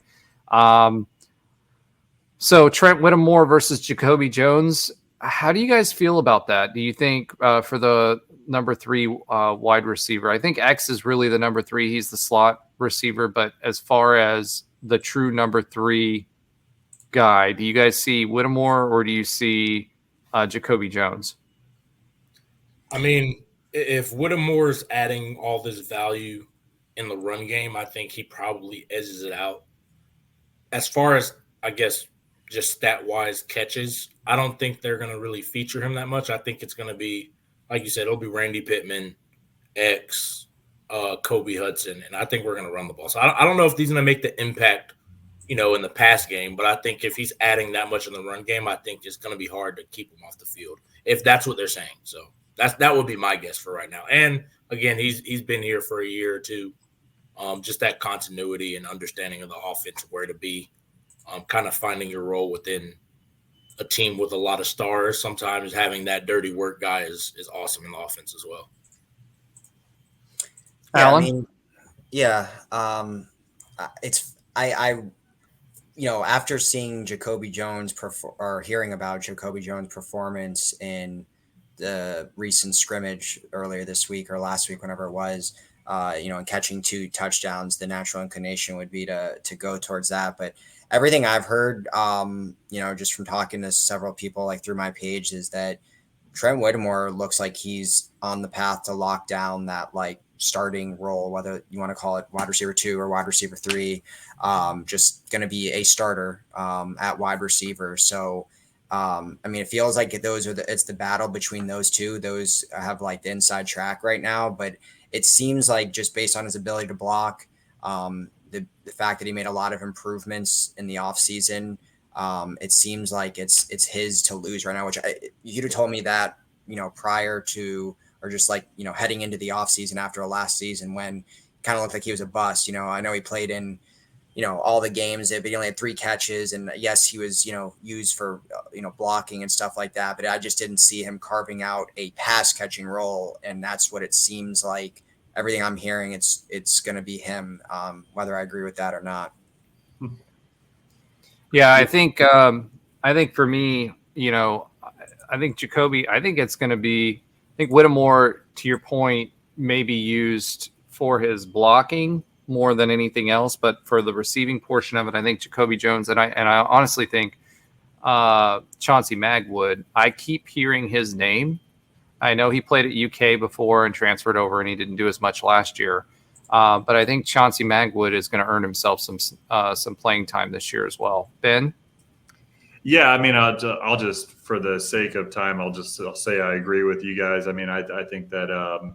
So what he just said was he doesn't actually agree with us. He's just doing that for the sake of time. No.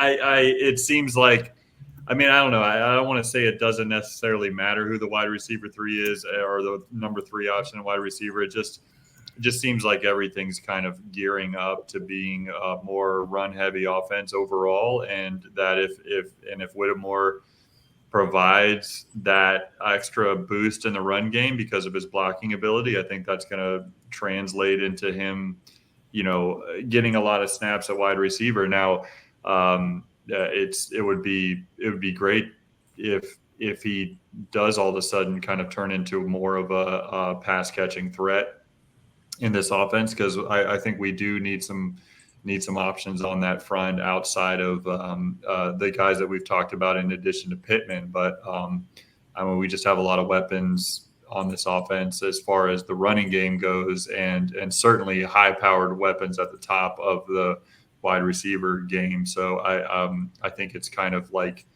we'll see a lot of rotation at that third option on the wide receiver slot. All right. So breaking news, courtesy of Trey Neal, Javon Boggs has flipped to UCF. So that's huge. We were in it with him with Missouri at the time, and he's from Cocoa, Florida. And, he committed to Missouri in July, but we got him 6'1", 200 pounds from Cocoa. So I imagine Alan will have a complete breakdown of Javon Boggs for us at wide receiver for next week. But that's huge news, because he's a very highly touted and yet another stellar receiver to bring into that wide receiver room that Alan thinks isn't that great. So, I'm just joking. The last position group to kind of talk about is, Walclair Flynn has run with the ones quite a bit. Despite being a freshman recruit that just came in, has been running with the ones quite a bit. Now, early on in camp, and you're going to have more of that, and as people settle and as they gear up for the season, that will probably change. But Walclair Flynn Jr. was very highly touted. He's got the right size now and already, and they don't typically run with the ones. They may run with the twos, they may run with the threes, but if there's a guy who's a freshman that's coming in that's running with the ones in camp, that tells me that he's got a shot. Caden Kittler, again, last year, highly recruited center, and for us, and Walclair Flynn Jr. is ranked higher than what he was last year. Had some issues with snapping last year and penalties.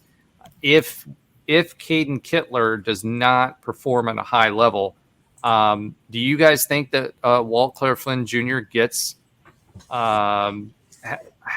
the opportunity to maybe step in? I mean, center is a very cerebral position when it comes to the offensive line. They're the captain of the offensive line. They're helping the quarterback identify defenses and call out run blitzes and making adjustments at the line. I'm not sure only for that reason. I think physically he has the attributes to do it, but as Trey has said, and I've said in the past too, when you're playing high school football versus what college football is, the speed of the game, as they always say, is completely different, and the ability to make those mental checks and not have to think about what you're doing as much plays a huge role, especially when you're having to think about what's happening in front of you, make those checks, then snap the ball, and to get ready for a Big 12 level defensive lineman coming at you. And then if you've got a lot of inside zone reads, that means your center may have to block two people. They may have to move them to a different position. You got to make sure you have the right reads for the defense and be able to put them in the right place. I think Walclair Flynn Jr. may have an opportunity towards the end of the year to get some snaps, especially if Caden Kittler, starts off the way he did last year. What do you guys think? I mean, if he's rotating with the ones now, he might be starting now. I mean, it's very rare for a true freshman to come in and start on the O-line. Just the physicality from high school to college is night and day, especially in the trenches. It's a lot easier, starting at wide receiver as a true freshman, corner, the less physical positions. And I mean, every position in football is physical except like kicker. But when you're able to start in the trenches or even just rotate in the trenches, you're probably going to play. So I don't know where he's settled in at. I don't know if it's center, guard, wherever. But if he's coming in as a true freshman, getting reps with the ones, that's something we should definitely pay attention to. I didn't know that. To be honest, I don't even know who the kid is. But if he's getting reps with the ones, that's crazy. I mean, that's something we should take notice. He probably will play a lot early. I wouldn't be surprised if he starts at the beginning of the year, just depending on how it shakes out. So he was rated as the second center in the nation last year. So what? 4-star prospect, Loganville or Grayson, Georgia.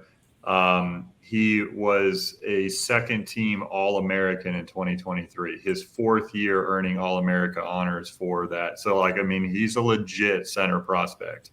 And as a freshman, 6'2", 304. I'm pretty sure Matt Lee, who started 4 years, wasn't 6'2", 304 coming as a freshman. Well, I mean, look at Caden Kittler. He's listed at 295 pounds right now, yeah.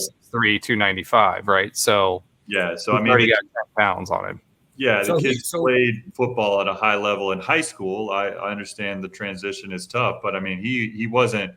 He's a top 250 player, but he wasn't.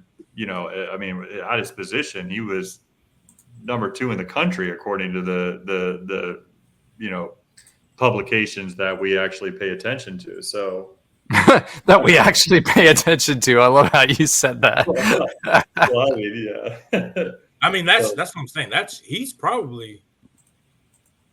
Have they dropped like a depth chart? Not like the random. No, they're not going to do that before the season, right?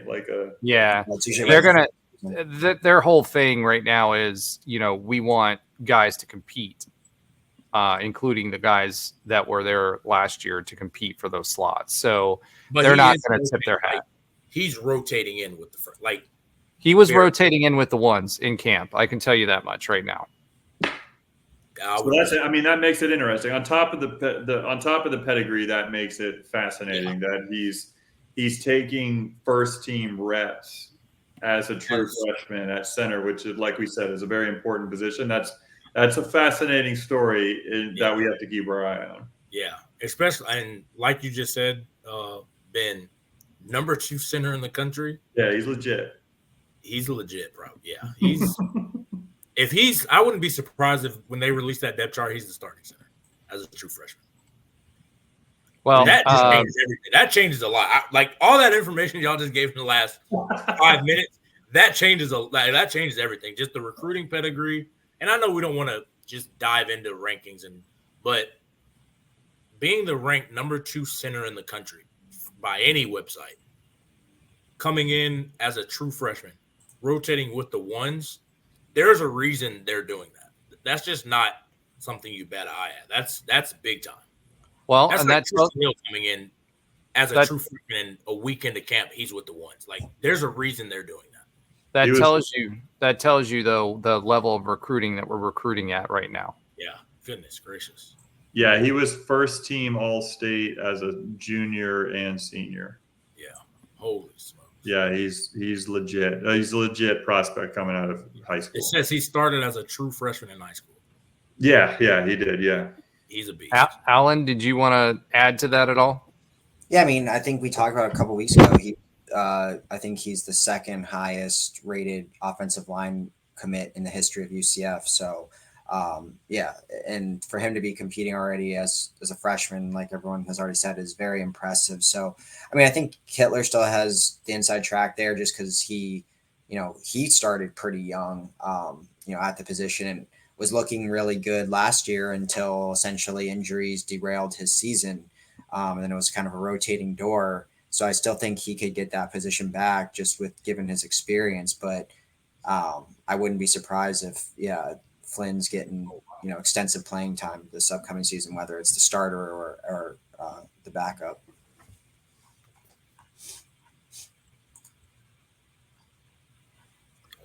You're on mute, Roger. I can't hear you, Roger.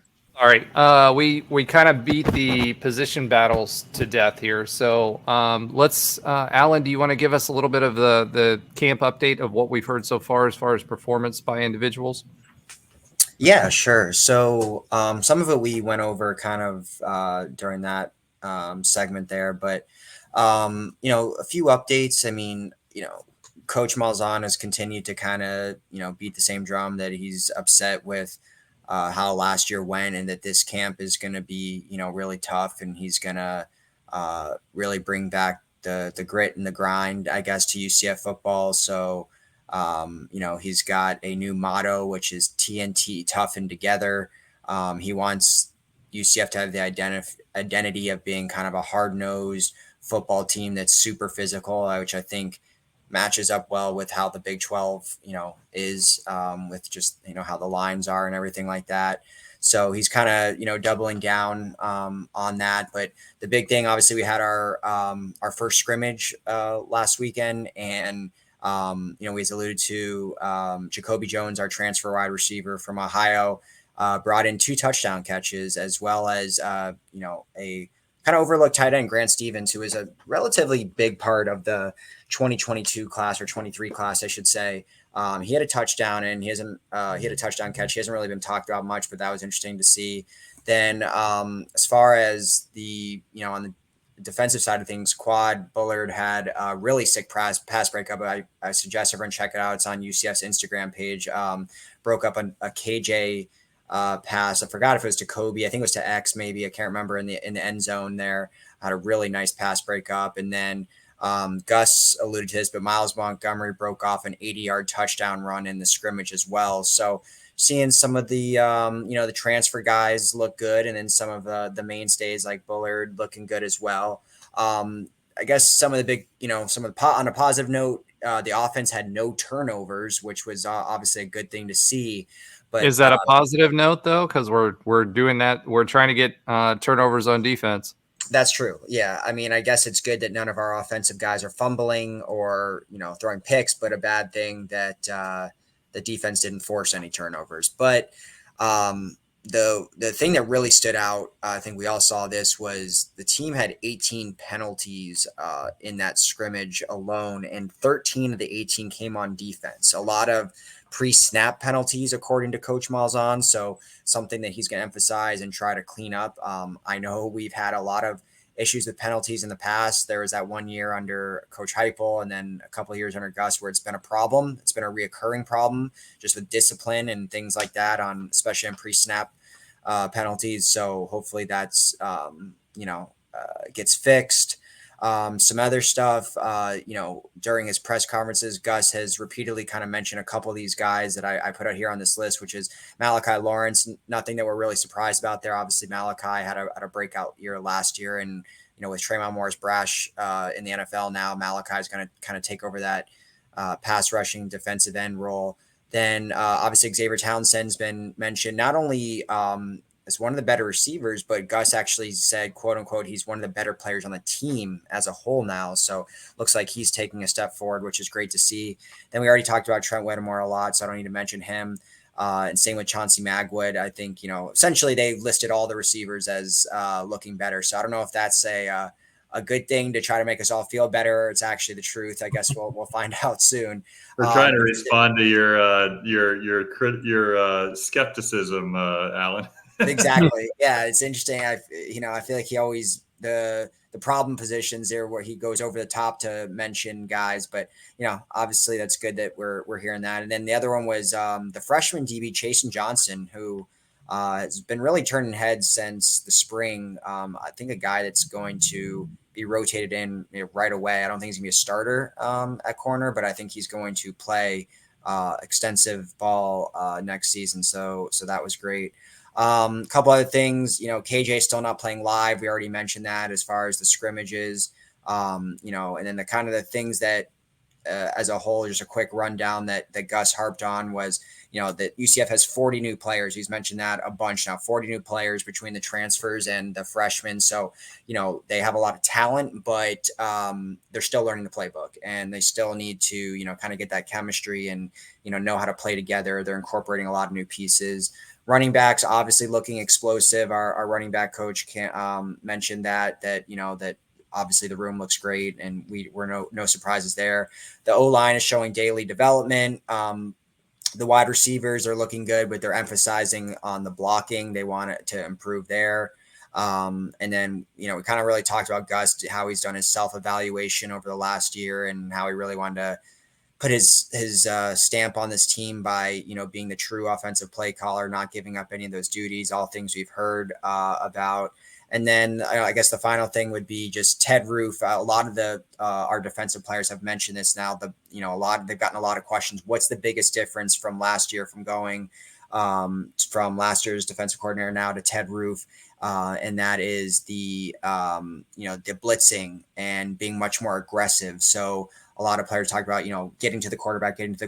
There's a noticeable difference in how aggressive they're being and just how much blitz he's incorporating into the defensive scheme. So, and we'll see what happens. And the next scrimmage is this upcoming Saturday. So on next Monday's show, we should have some more updates about who stood out and, what looked good. Well, next Monday's recorded show that will probably be out on Tuesday or Wednesday. Sorry, Tuesday. So yeah, no, it's all good. I just don't want people expecting us to record at like 9:00 at night and put poor Nobra through trying to put something out Tuesday morning. But that's awesome. I think one of the biggest things that I've heard from everybody in all the interviews is they love that they're being more aggressive, both defensively and offensively, and putting a focus on physicality, which I think one of the things that we've been missing that made Georgia O'Leary's team so great, and also great NFL receivers from those teams, was the blocking downfield. We didn't have a lot of great blocking going on, and that physicality and being physical, even with the DBs, when you're touching the ball offensively, is 100% different. All right. So the ESPN this week brought out their Big 12 preview. They had UCF at number 10 in the Big 12, which is a little surprising. Yes, we've got some variability in our folks, but remember, this is a 16-team league this year.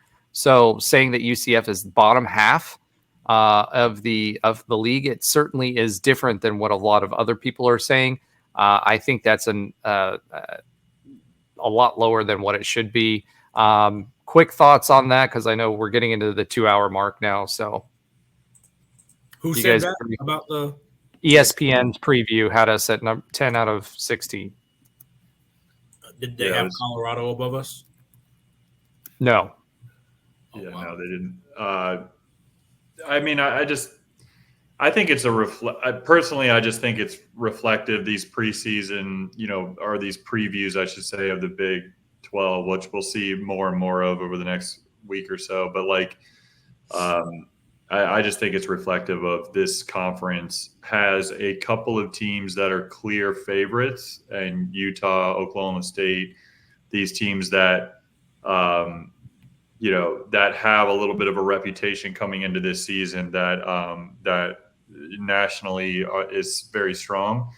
And I think that's the rest is just, this conference is wide open. I mean, I think that one publication could have us at 10, which it clearly has with ESPN, but another publication could probably justify putting us in the, 5th spot or 6th spot, I've seen a lot of 6, 7, and 8. Right. Yeah. That seemed to be the kind of odds or consensus going into these, before we had these preseason previews that are coming out over the next week or so. But anyways, yeah, I think this conference is wide open. There's a couple of teams that are expected to do, very well. Utah. Utah and Oklahoma State, I think is one, or Arizona. Arizona. These are teams that are a little bit respected, kind of the upper tier this season of our conference. But I think everything, there's about 7 teams below that. It's just it's kind of anybody's race at that point, and we're a part of that mix. And there's nothing that says that we can't be right there with the teams that are mentioned at the top. I mean, playing meaningful football in November is kind of the goal, right? So we'll see what happens. All right. Yeah, I agree. I think there's just such a wide variance amongst all those teams. I think if UCF finished top 2, win the conference, I mean, I'd be super excited, but I wouldn't be surprised. But, on the flip side, if we did finish 10th in the conference, I wouldn't necessarily be surprised about that. And that goes with all the teams in the middle. I just think there'd be a lot of Trey Gus bashing going on if that were the case. Yeah, I mean, of course. It might be justified. I think that goes for like a lot of these teams in that mix. Like, I think just the expectations of a lot of these teams from top to bottom are contending for a Big 12 championship. I think, I'm not going to say luck, but we're going to need to be on the right side of a lot of these close calls for that to happen. I think because we were on the wrong side last year. I mean, this was an 8 to 9 team. Law of averages. So I think, again, I think everybody's so close that you're going to see that variance. UCF be 5th, UCF be 10th. Like, I think there's just so much variance because all the teams are so close. So it's going to be who makes these plays at the end of games. Well, I think Phil Steele said it best, right? Whenever he did his projections, and Ben, you'll probably remember this because we interviewed Phil Steele before every season on Nightline.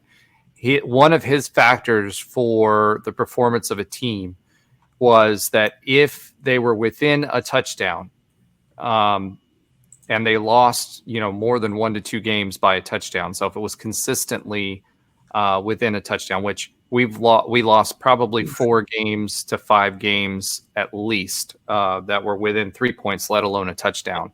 They said his 3 losses last year were by a total of 4 points. Yeah, so sounds an awful lot like the Heupel year, that one year. But the point is his prediction is that team on average will gain at least 3 wins over the previous season. So, considering we went 6 and 7, if we gained 3 wins, even an 8-win season would be a disappointment. And I feel like we truly upgraded talent this year over what we had last year.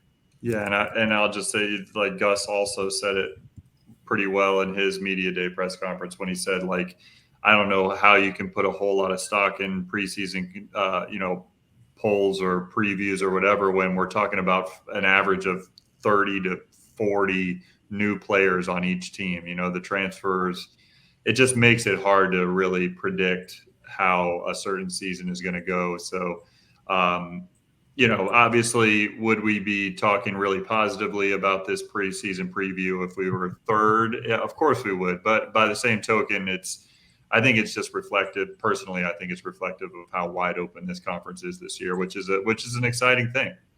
And it'll be really interesting to see how the Pac teams perform this year too, right? Because consensus is that the Pac-12 was not as strong as what the Big 12 teams are in aggregate, right? You had some bell cows, but so did we. We had Texas and OU, and KU did really well. KSU was a great team last year. OSU was a good team last year. So in depth. So it'll be interesting to see how they perform versus the Big 12 as well. But at the same time, we're only playing 2 of the same teams that we played last year. So it'll be a learning curve for us as well.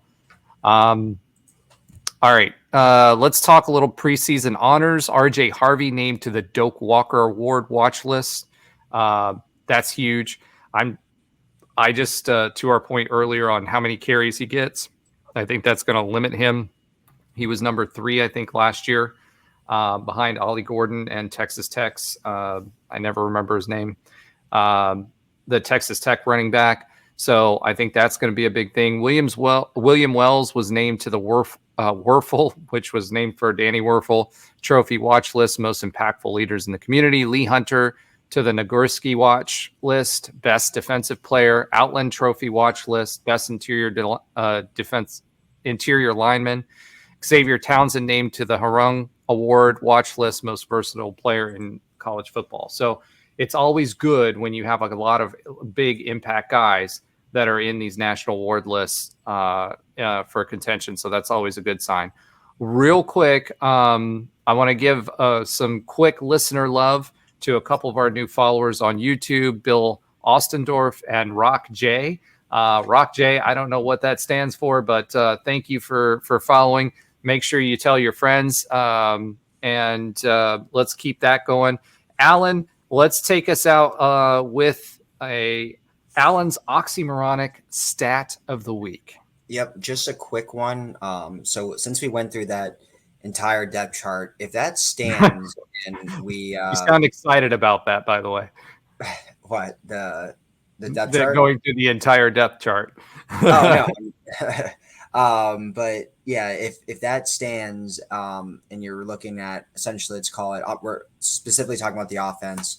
Let's say we're talking about 22 players. If you're talking about the 2 deep, 11 starters, and let's say 11, guesstimated backups that we're, expecting to be kind of in the mix there, most likely. Only 6 out of the 22 started their careers at UCF. 16 out of 22 potential rotational players will be transfers. Wow. That's crazy.